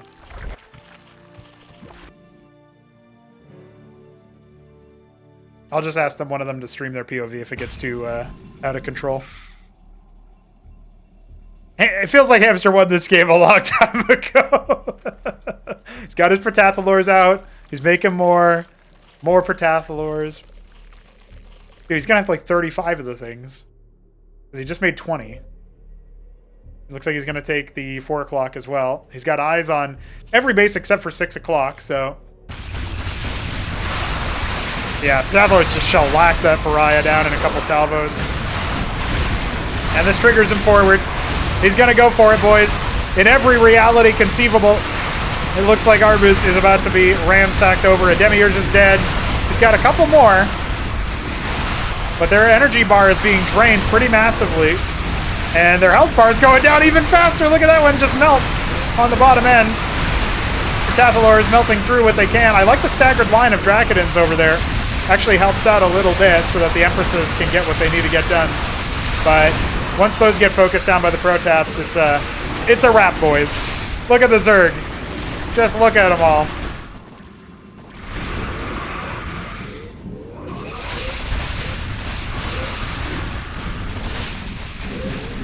I think actually the staggered line was probably part of the desync because they're on the rally point or whatever, but that's okay. It looked cool. GG is called. Arbuz realizes he's been ransacked. His third base once again wiped. And even Hamster drops the well played. He knows that he probably should have won that game a little bit sooner. It doesn't matter. GG.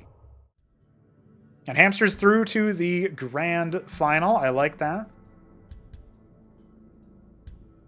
That was a pretty good game. I'm going to say it. That was a pretty good game. So... Just going to go ahead and quickly advance through these other matches here on my bracket.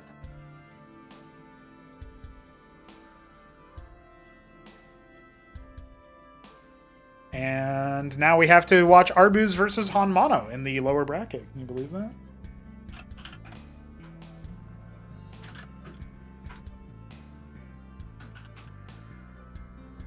That was a pretty good. That was a pretty cool little fight.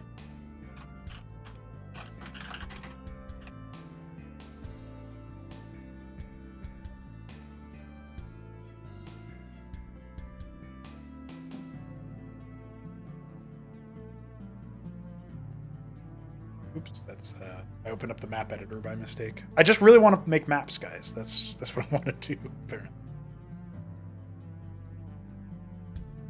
Mass destruction coming up, hell yeah.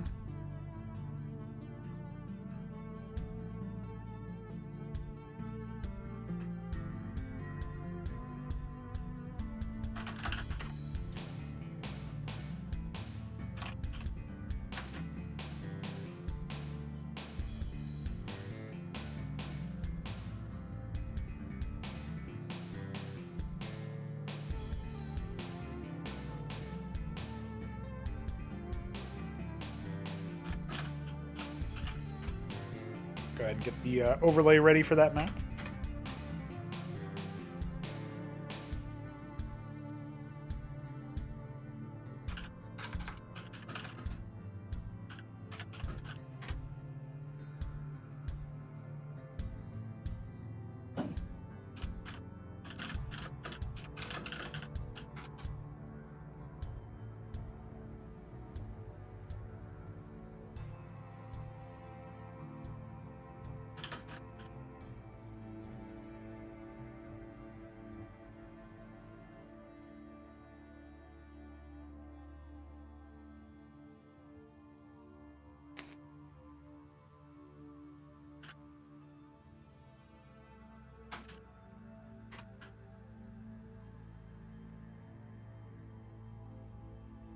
Ladies and gentlemen, it is time.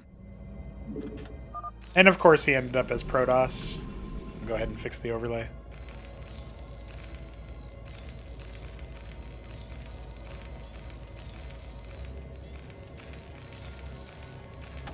All right, ladies and gentlemen, it is time for our lower final. Arbuz versus Han Mono, a rematch of earlier in the day.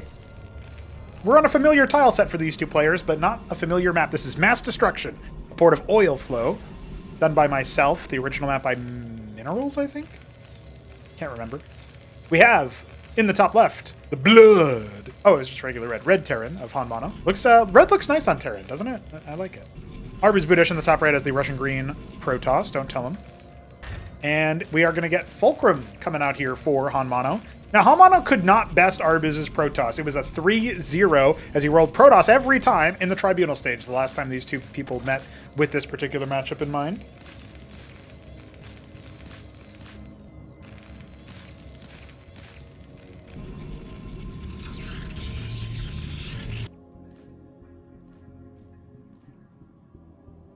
And Arbuz, of course, as it is written, he scouts him first, so... at the very least, Han Mono will be able to pick Crisis Vector as map 2, so he gets to play that at least once. I know that's his favorite map, so... Look at this. Look, he's being annoying. Second Fulcrum hidden. He's gonna need to send something over here. Well, maybe not. Maybe he's just... Oh my god. Normally, what happens is you send, like, the Mason and they take over?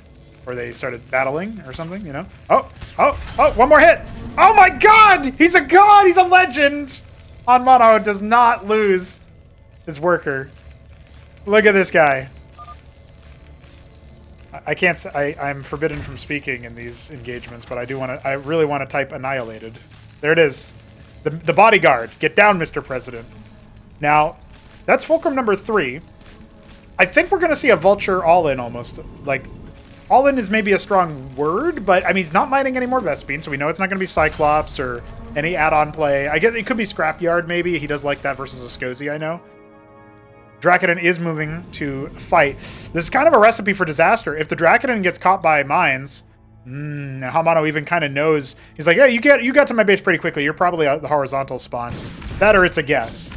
But the Vulture does end up getting scouted. This looks completely normal for Arbiz. Like, okay, he got lucky in intuiting where my scouting path was or whatever. But, like, this looks very normal right now. Even looks normal to see a second Vulture. It's not going to look normal to see a third.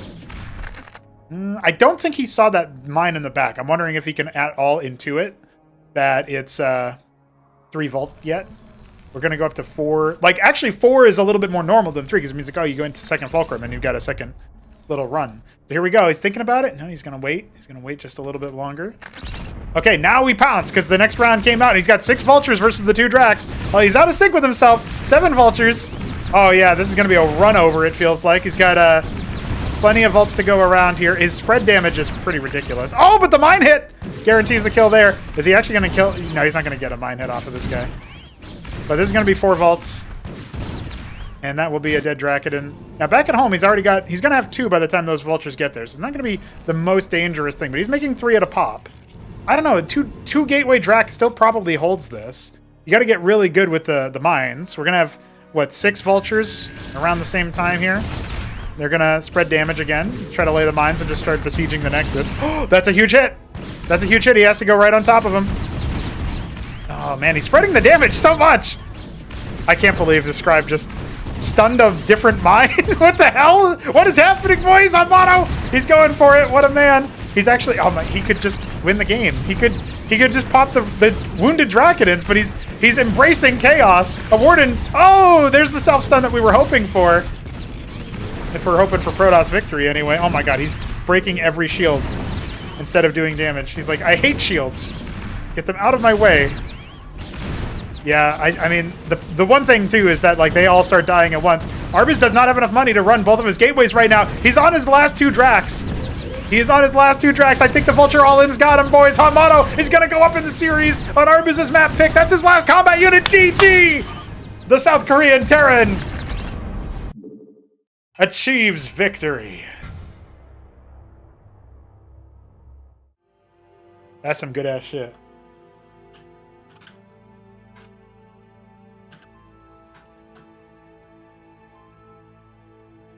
That's some good-ass shit.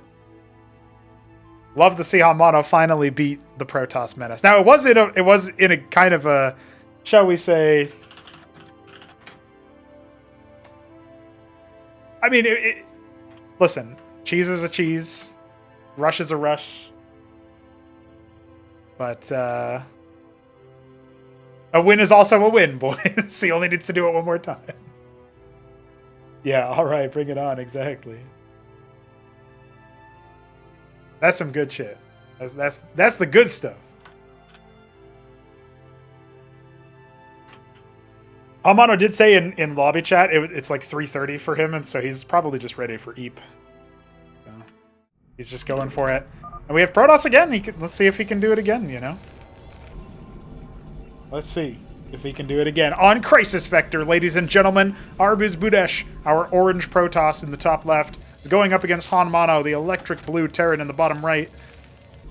Now it's Han Mono's pick. Will he win? Will he do it? He's going to go for that Fulcrum opener again. I wouldn't put it past him to just Vulture again. You know what I mean? And if Arbiz knows how Han Mono works, I think Arbiz would also not put it past him. And you know what he's doing? I think this is a lattice. Is it going to be a gateway, really? Okay, it is a lattice. That was weird. I guess it's because the extra... he queued up an extra worker. So, basically, right about here, this is going to be a vassal opener. And what you do with the vassal is you basically just force the Terran to make something other than Vultures for one moment. And that can break the entire flow of everything. So, let's see what happens. Let's see what happens. This is one of our Cosmonarchy original maps here, by the way.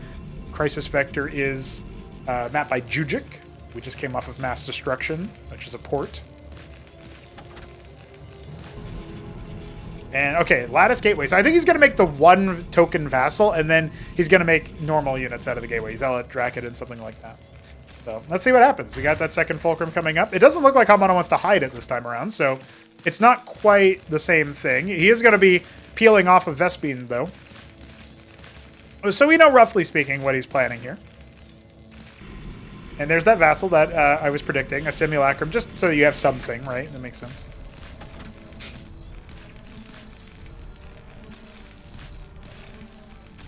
Okay, he is going to hide something up here, and I guess it must be a second fulcrum, judging by his resource, or third fulcrum.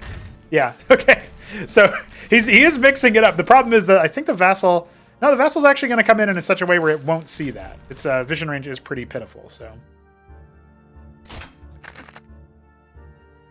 I think the Vulture saw it, though, so we'll see about that.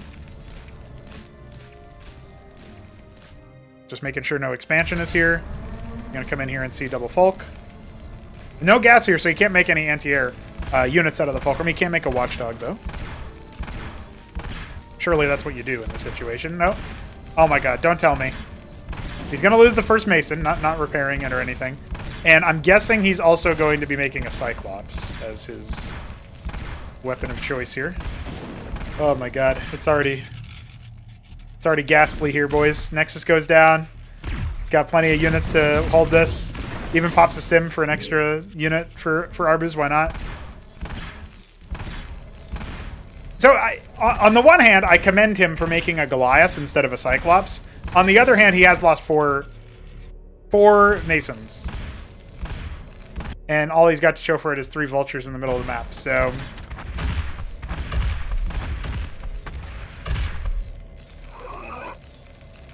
Okay, let's see what he can do now. He's got a lot of Vespene in the tank as well. Is he just going to end up going for, like, fast Palladium, maybe? Goes for a couple Cyclops, peels off the ridge. Arbuz is very, very far ahead. Very far ahead. Executor reminding people to like the stream, like the video. That's pretty good. Good idea. Excellent move. You can also donate if you want. You got money. You don't have to have that money. You can give it to me. Give it to Cosmonarchy. Gonna have like more mapping competitions. We're gonna have more tournaments. All sorts of stuff. So, looking forward to seeing what happens.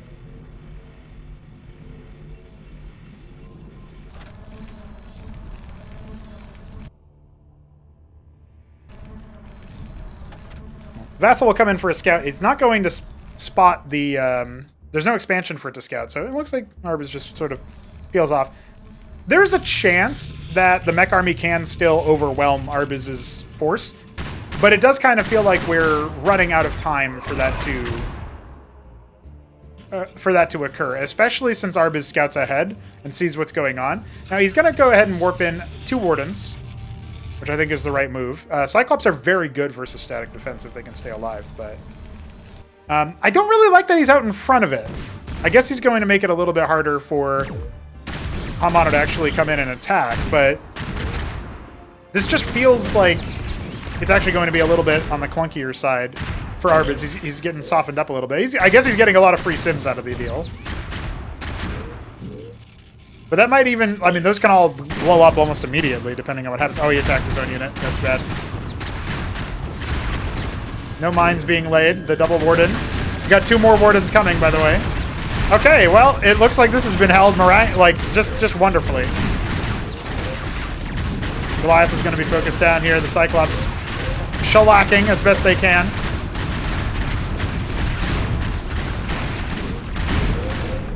Looks like a couple mines did, in fact, go off. That's very good.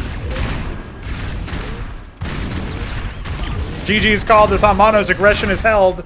We go to game 3 between these two, and like those first 2 maps together took less than some of the 1 maps that we've had, so that's fantastic. Let's see what happens next time. Yeah, I have to agree with Executor in the chat as well. The Watchdog would be good. Probably a little bit better. I know it's reactionary and your Vassal can, or the Vassal can snipe the Mason, but you can like repair it, trade it off. Like you probably lose less because it's less resources. It slows down your Vultures less if you were going to go for the Vulture all in again. So just something that I don't think Hamano is very well practiced against, you know? So we're going to see what happens when Arbus picks map number 3. Obviously, he's still favored. Will he roll Protoss a third time? That's the question. We're going to Demaloon for his final map of this particular series. I like Demaloon. It's a good map. Feels pretty good for Protoss overall.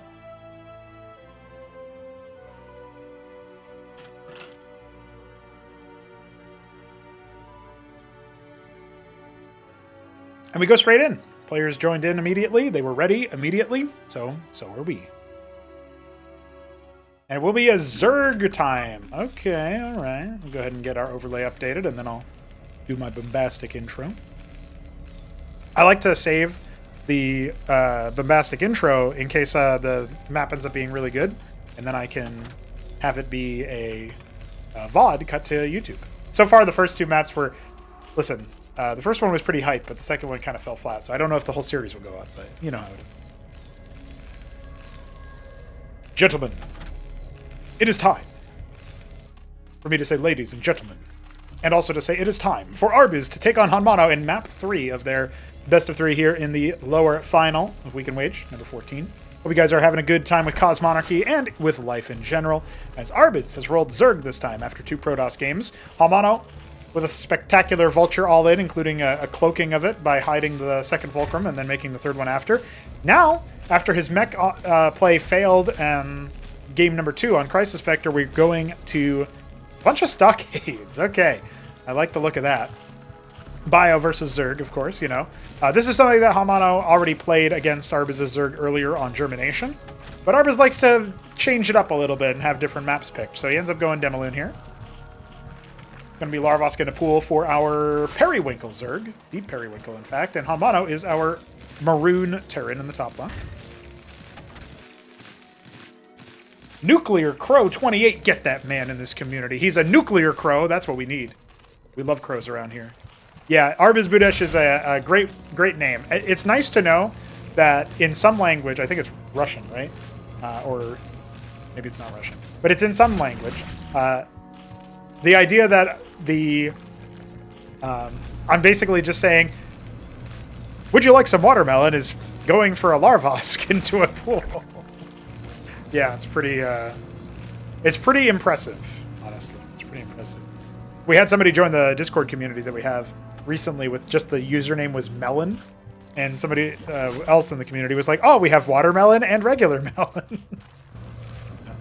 Sure do. So Budesh is the word for watermelon. Is that it? I think like transliterated or whatever, it's like would you? Or want some or something. It's like want some watermelons. I don't know. I don't speak that. We got a bunch of Cyprians and then Hurricanes in the follow-up mixed in every now and then. This is a much more robust composition versus a lot of pool units because they can't really engage with you. But you don't have the aggression that you get when you go for Mavericks instead. So always keep that in mind.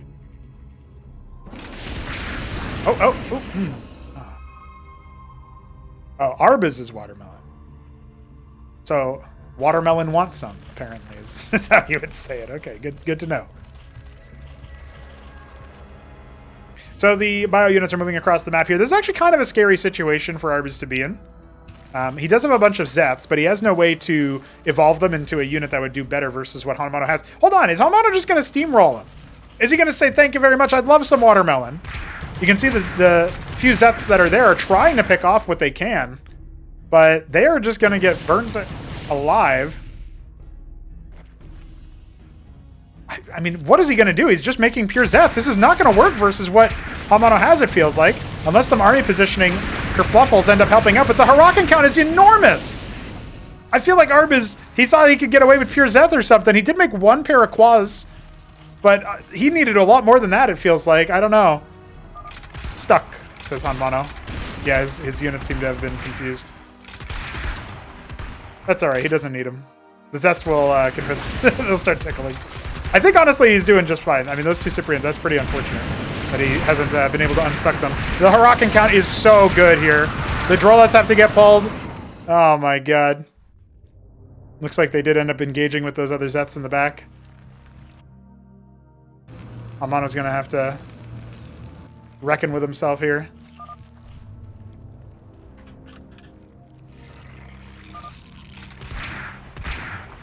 Oh, he left one. He left one behind.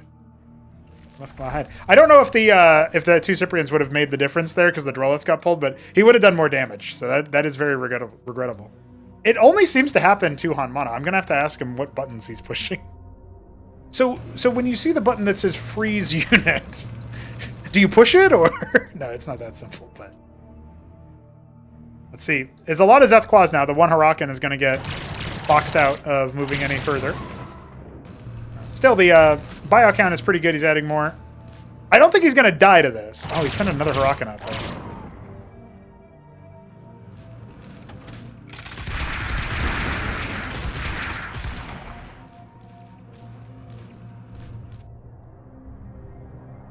Yeah, it doesn't look like the Zets can really do it. Shroud halfway complete. Honestly, I think you can go mass Cyprian and just forget about... obviously, you want Hurakans and stuff, but I mean, like, your primary damage dealer can be Cyprian. You don't need to go add on Savant or anything. Maybe a Vestry wouldn't suck, but it looks like Hanmano has elected to go for... He's going for 5 production on 1 base. This is not something where you can tenably, like, expand out of, unless you cut a lot of military for a prolonged amount of time so you can get up to your 400 minerals that you need, right? So... Another concern, really, is that Lakes are coming, and without being able to have good positioning here, there's no detection, right? We don't have a deployed Shaman for detection. You need a Vestry add-on on the Stockade for that. You don't have a Star Pad, so you can make Ant Seals. So this is a very, very resource-demanding build, and it's kind of hinging on the idea that he can just walk through and kill his opponent. It might be true for this army, like 1,000% is true. Move out's coming out. Arbiz came out and scouted. He's got the Zeth burrowed over here. He knows that there's no expansion. So there's really only one thing Arbiz needs to do, and that's defend. And, you know, like, here's the nightmare situation for the Terran army. The Hurakans go out in front, as they're supposed to. They position well. And then they all charge in, and they die before the Lakes can get killed. That would be the nightmare situation here. That being said, the Lakes are all not at all in front of the circuits, right? So... the Hurakans can step on them to reveal them, and then the Cyprians can kill the Lakes. But I like the idea that Arbiz is going for here because he's not putting them right in front of the Lakes, because then the Cyprians would have something else to target, and they would just incidentally kill the Lakes with splash damage, with their line trace projectiles. So I like what he's doing here overall. All Gorg on the way. Clearly Arbiz wants to finish this with a couple Ultra Cores. And the Lakes spines, they can be a little bit spooky, you know?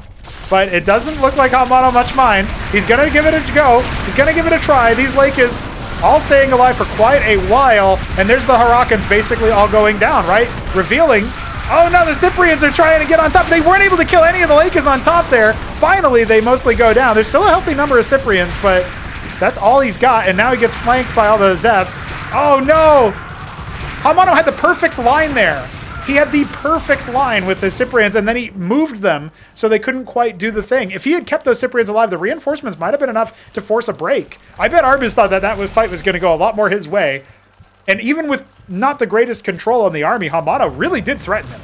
Like, if he had focused down the blob of Lakes up top here, his Cyprians would have stayed alive. He would have melted this last circuit, and he would have been just fine. But again, the tech seems to continue onward. Starpad is on the way, but it's a long distance away from being completed. And the Cyprian count just isn't what it was, right? I mean, he's got like 1 out here on the map. He's got 1 back at home. His army is mostly Hurakan right now.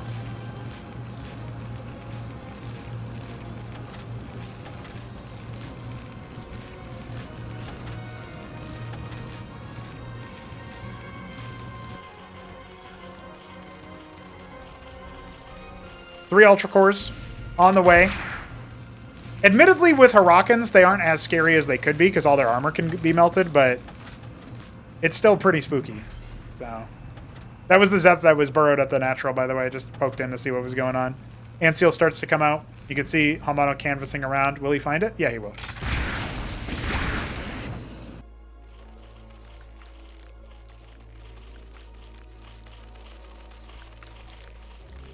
Okay, we have the Ultra Cores out.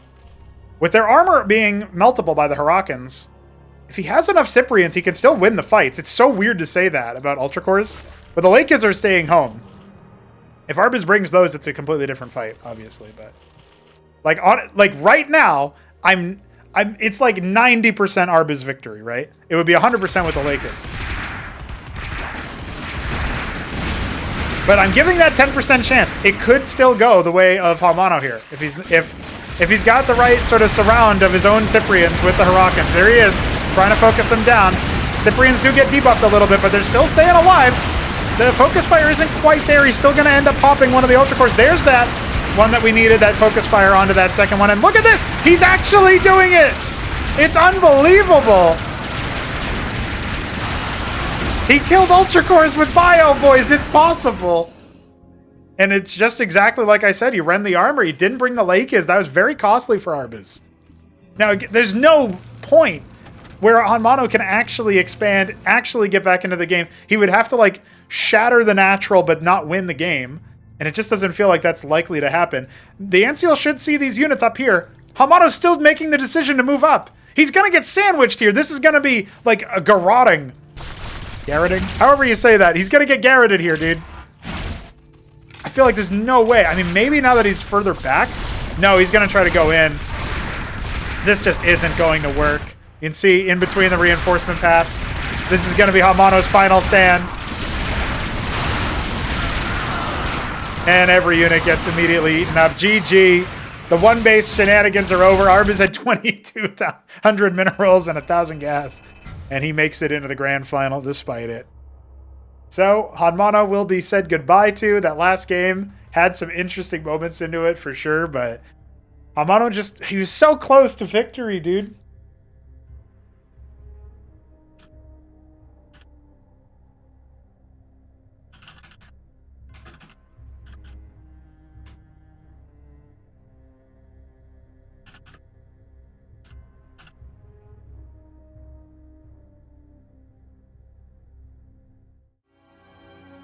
GG. Now we get to that Class 1 rematch.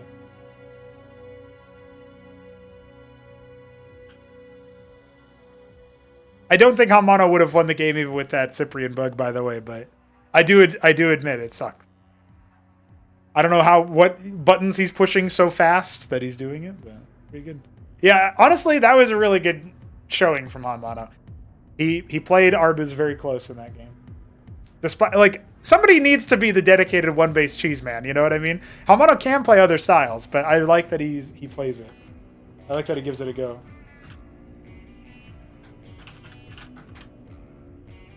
Okay, so we have a 2-1 in favor of Arbus.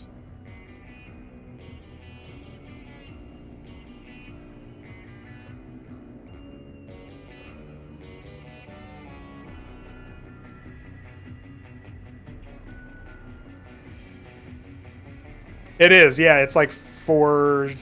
What would it be? Yeah, it's about 4 o'clock. He's tired. He needs the eep.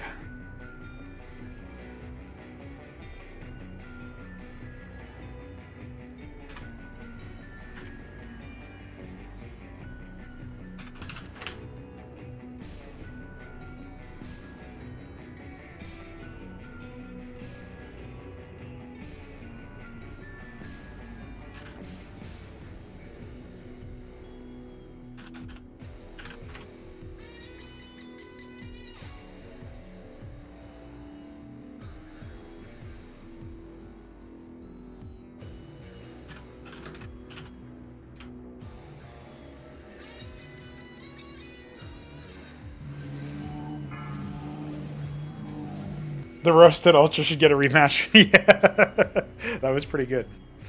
Somebody just subscribed on YouTube, but I don't know who they were, so I didn't look close enough. Whoever just did that, thanks. Appreciate it. I guess I can probably go to Streamlabs and it'll tell me.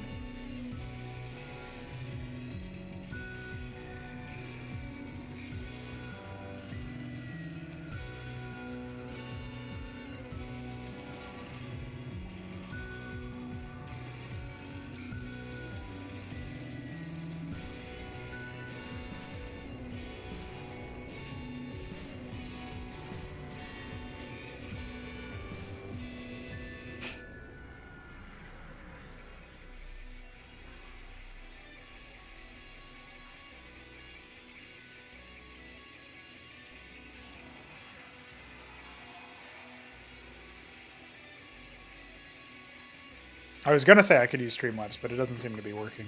The whole website just doesn't work. Nice.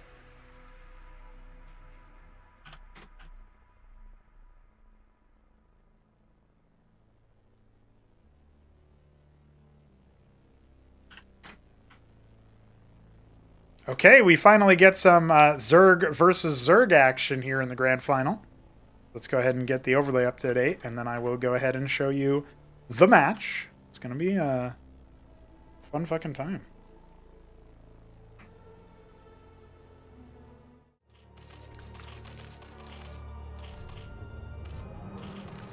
Gentlemen and ladies, it is time for our grand final of Weekendwage number 14. In the bottom right, we have the Midnight Green Zerg of Hamster, and on the top left, we have Arbuz Budesh, the Green Zerg. Midnight Green versus Green, and somehow it's not too bad of a color combo. Pool for both players. It looks like it might have been a 6 pool here for Arbuz, funnily enough. He does like to 6 pool when he plays Zerg. But Hamster going to be going for that 8 pool, shall we say. I realized earlier, by the way, that I was looking at the Arbuz AOT set, and I was casting that for the Tribunal stage, and that was to get Arbuz qualified over to the Battlement stage of Acropolis 4. It's very cool that Arbuz managed to make it over. It was a 5-game set. It was really awesome to see AOT play up to a higher level as well. Shows that he could very well qualify into the next Tribunal. But one thing that Arbuz kept doing was a 6 pool, and I kept saying AOT will do the 8 pool, and instead it was like a 7. That's because for the spectator, it shows a different number. It doesn't show in progress units as completed by default. So I did realize that, and I thought, that's actually kind of bad for... maybe I should invert that, right? So I flip it. I think it's a config option I can do. But anyway, just something I just remembered. So if you guys have been watching and you're like, didn't you say it was a 7 pool, and didn't it say 7 when the pool went down? It was actually an 8 pool technically. It's just I've got spectator numbers instead of player numbers.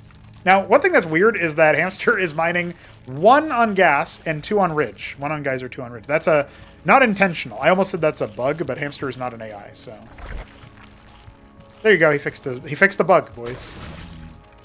Now they are cross spawn, and it looks like Arbuz confirms this and cancels out his pool upgrade. So he's going to do something a little bit different here and just play a little bit more macro-oriented. And Hamster, he's still figuring out where his opponent is. So he's getting his second Larvosk. Both players are, in fact.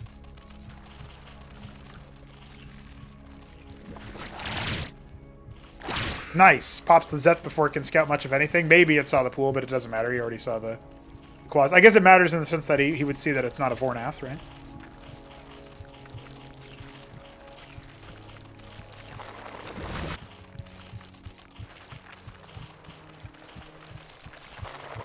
Very fast Shroud here.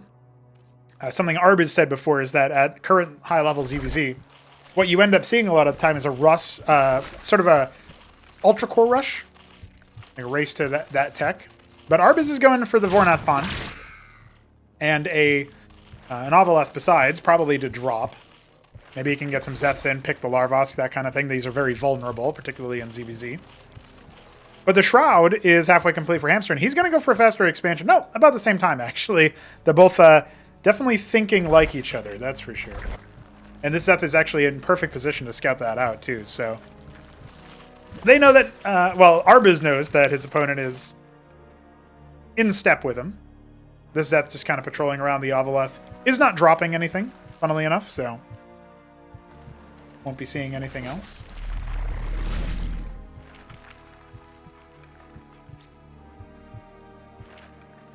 Three pairs of Nathracores on the way for Arbuz. That's a cute little move. We've got 3 Lakas for Hamster. Oh, the Ovaleth has scouted the Zeth. I don't know if Hamster sees it though. he's busy. He's not paying attention to that right now. Oh, he found it. Pesky little spy. Worker count a little bit higher here for Hamster. Obviously that means that we've got other units here for Arbuz and military focus instead of that economic one.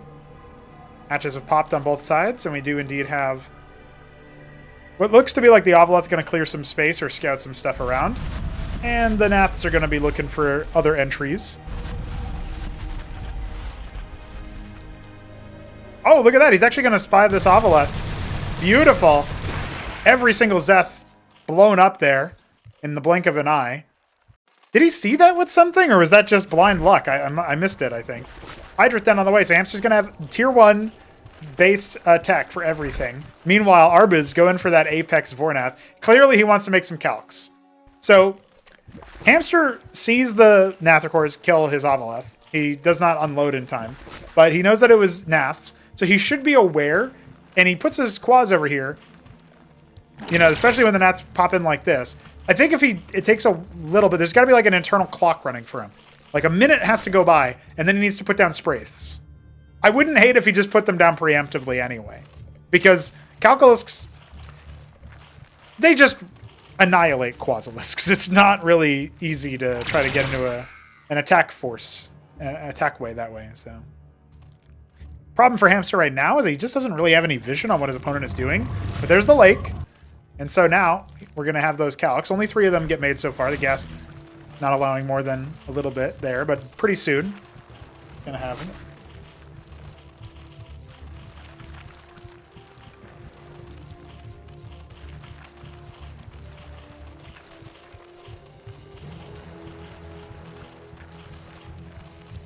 Interesting that he pivots into the ski back. Like, he made the Shroud mostly just for Leikas and the single Zoryus. Here come the calcs. The Ovoleth is here to reveal burrowed workers. Very limited amount of time for these Quas to get much action here. There's no Spraith, and none coming either.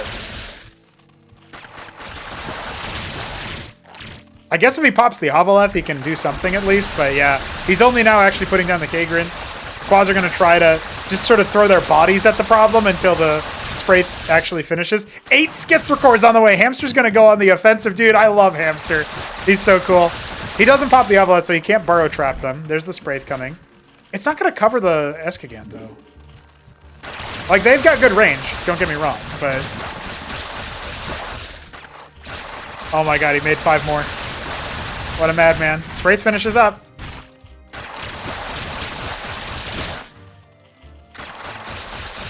So, like, on the one hand, right, this looks pretty good. If I'm in Hamster's shoes, I'm strongly considering flying across the map with these instead of showing them too early. But he's going to show them all right, and they are just going to eviscerate the calcs. I'm just kind of surprised there was no micro at all there from Arbiz, but he's got a lot of Lyra. They have some limited splash. Zeth attacking the hatch there on the third base. We've got 13 Skithricor's and more being morphed. So that's going to be a spooky amount of them, I think. Third base on both sides, by the way. They really are keeping in step with each other. I like it. And it looks like he's actually going to attack this base instead of anything else, which is an interesting choice. I don't really think that the... Like, you can't fight the Skits here. You need the... You definitely need the Lyra for the splash damage that they have.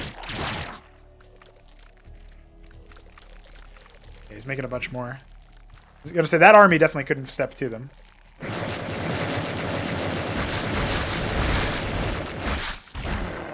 We never see this kind of interaction happen where the Lyras are actually useful for their anti-air attack. Like, we never really get to see that, so it's very cool to see. Skit's obviously posturing up here. Maybe they'll go ahead and fly in. He's got 16. He has invested a lot of money into them, to be fair. Go ahead and try to pick a couple of workers. Ends up picking 2 and then falls away. Loses 1 Skit so far.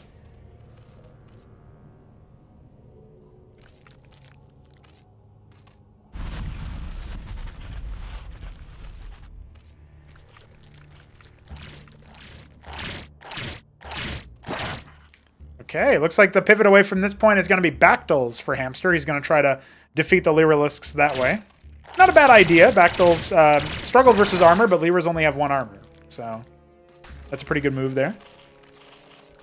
Man, there's so many minerals for Hamster. He needs to put down like 4 hatches, and it looks like he's going to do at least half of that as he tries to get more Vespine from his third base.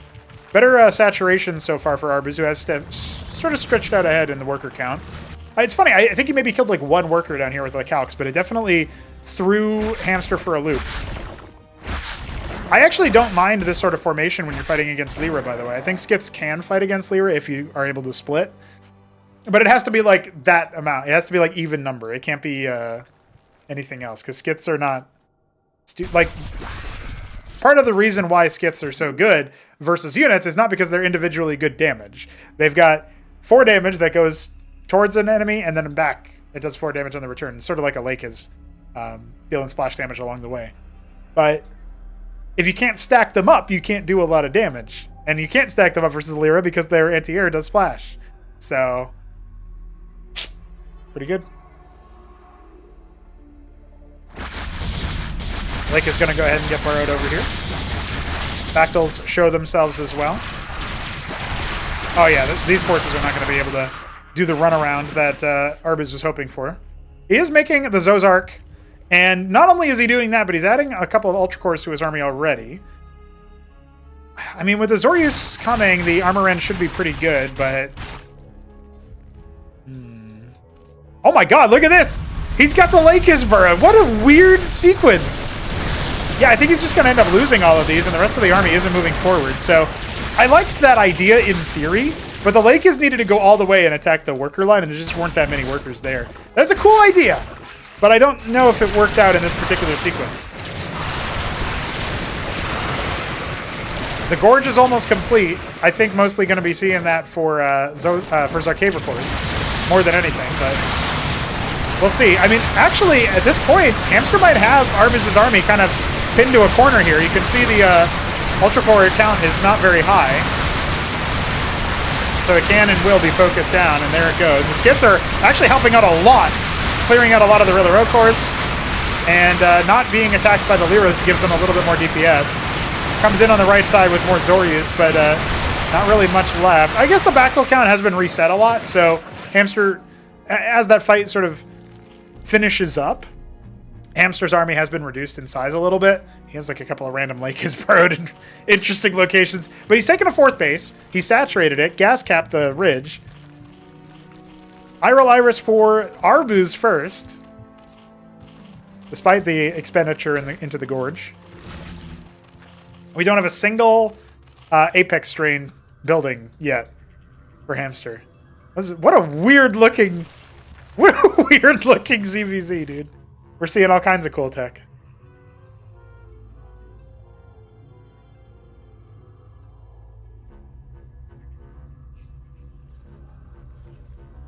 Okay, so the Skits are migrating over to 9 o'clock. We got a little bit of lag here, but that'll resolve itself shortly enough. The Zorius and the Ultra Cores. I mean, again, the count isn't the most stupendous for Arbuz, so it doesn't really feel like going to be enough. Should I cast in slow-mo, do you think? The Arbuz is getting Ultra Cores. He's also going for a Mutat Spire, and our lag is gone, so no further concern there. The Skits are just going to bypass everything over here, and they will end up finding Iral Iris, Mutat Spire, if they care to look around. The Gorge obviously visible. Yeah, and he's going to see the Iris. They're all stacked up, so the Lyras will do a lot of damage to him. They've basically exhausted their usefulness for now. But 13 more Skits are coming, so Hamster still believes in them. He didn't scout the Spire. He knows that the tier 2 is there, but that's about it. His own Olgorg is about to finish.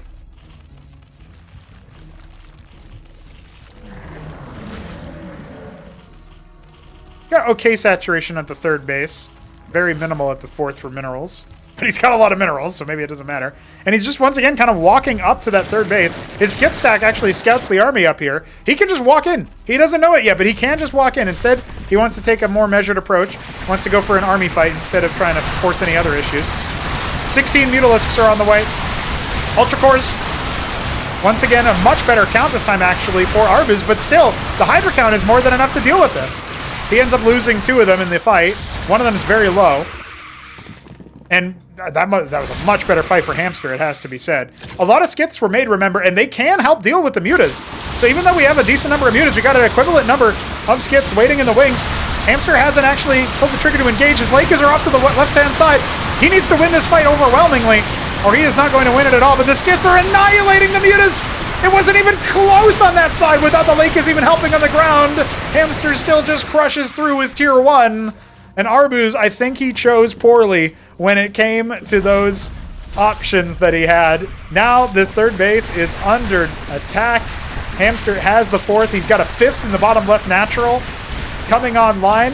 We're entering into that 15-minute mark, and it seems like that's where these games between these two players come to a head. The Cycralisks will beat back the Skips. Their splash damage doing wonderfully there, but that is a Pyrrhic victory.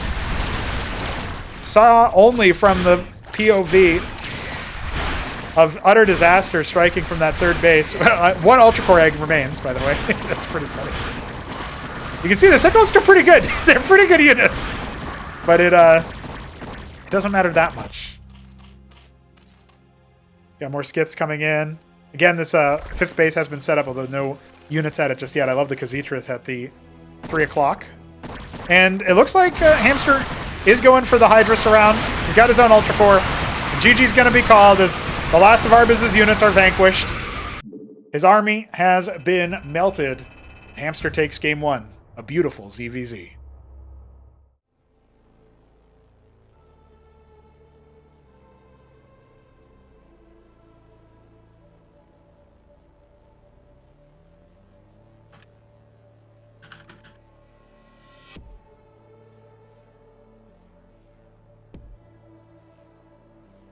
I liked that game. That was a very good game.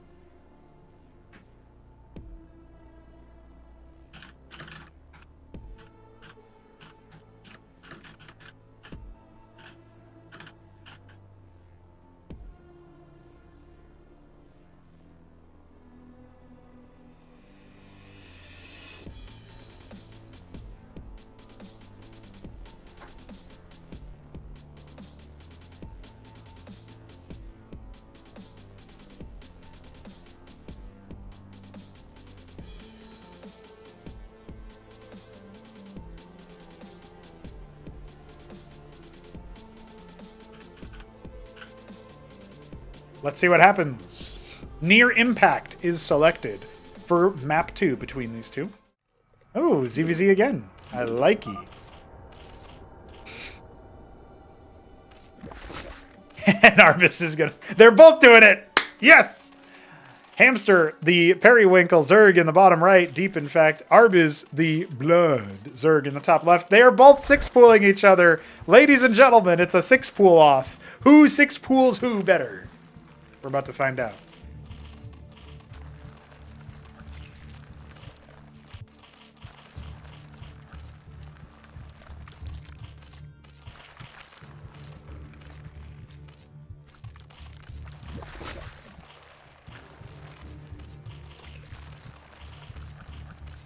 I'm just like, I'm silent for a moment. I'm thinking really deeply about these players and their 6-pooling and how Arbuz does it every game.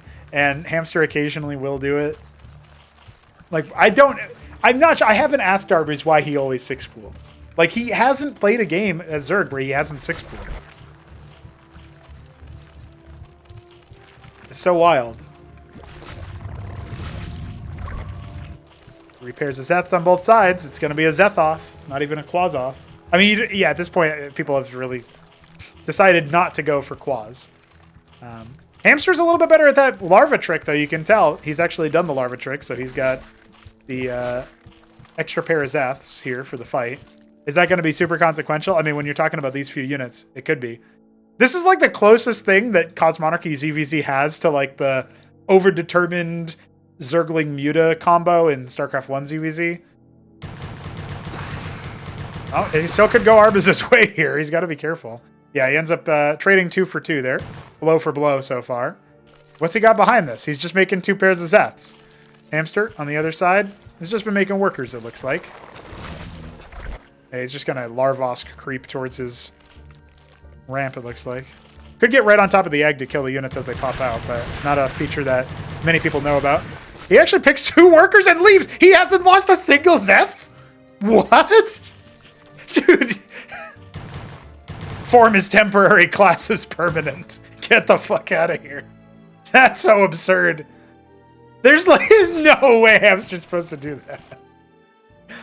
I can't believe it. Well, Arbiz, you're going to have to show us a little something here. 4 pairs of quas are in production at various stages of completion. Looks like he'll have them just in time here to avoid taking any significant damage. I think Arbiz will continue playing it out. If this wasn't a tournament game in the grand final of Weekendwage, I would forgive somebody just deciding to say GG here. But, I mean, I would forgive it anyway, honestly. That's pretty hopeless. He even tried it, despite seeing the quads. Yeah, not quite on his game today.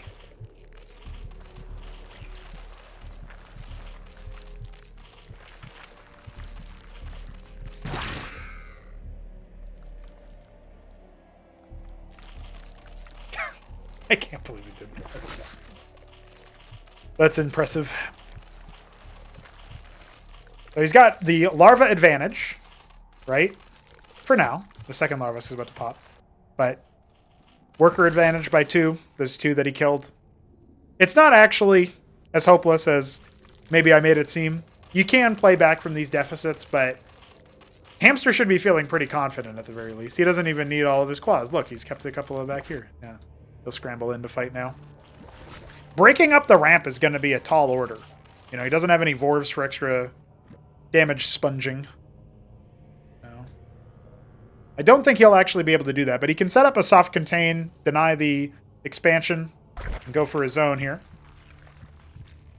I don't think Arbiz is feeling like expanding anytime soon. He's actually getting a shroud on one base instead.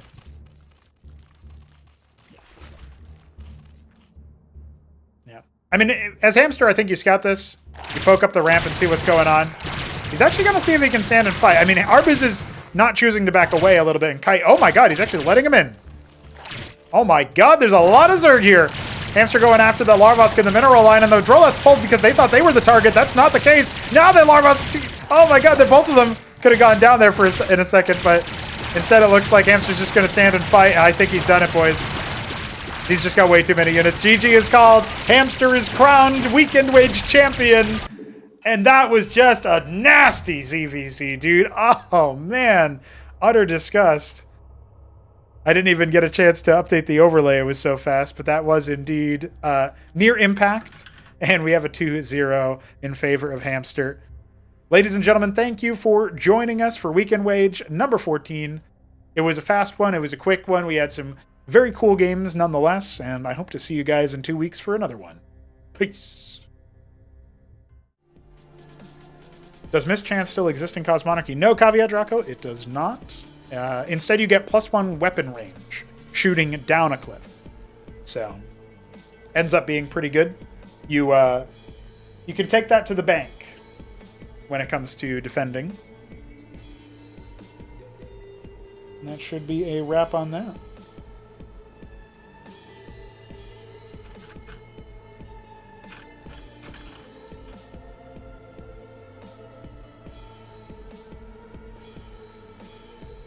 Yeah, the Mischance, we've basically removed RNG from the game. There's randomness, there's random delays between like issuing your order and your unit responding. Effectively random, because it's like... So you know how vision works in Starcraft 1, where it updates on a timer? And so when your unit dies, you sometimes lose vision immediately, and you sometimes lose vision after like what feels like 40 seconds. Not that long. That's been removed. That's standardized now. And the same is true for like other random order delays. Something if you watch Artosis casts, he sometimes will say that if all of your Marines, for example, were shooting at the same time, the game would look and sound bad. So there's random delays between attack cooldown. In fact, it doesn't look and sound bad. So we removed that because that's dumb. You shouldn't like lose a narrow fight because of random. And we removed like the 1 in 256 chance to miss. The one in the cover hit chance is gone. There's no randomness in the game anymore. Basically, the randomness is like, did you select random? Are you playing on a map where you could randomly spawn in different locations? That's the randomness. We've gotten rid of it. Yeah, Reavers are funny because their scarabs are units that need to pathfind. I am a hero! Shambler's a hero on my forehead. What's up, Shamble? Reavers are funny because their scarabs have to pathfind, and so if there's any collision in their way, like they just break. So code exists in the game that Blizzard wrote to make it so that the certain units don't provide collision if they need to, and they used it for larva. But they didn't use it for the scarab for some reason. So it's kind of cool that you can body block it, but you need to know what the target is. Anyway, we changed the Acantor. And sometimes if like the Pathfinder regions are like 3 wide in between an area, then the Acantor, or the Reaver rather, can't shoot. The Scarab has to get closer, even though that's not its range. It's really messed up.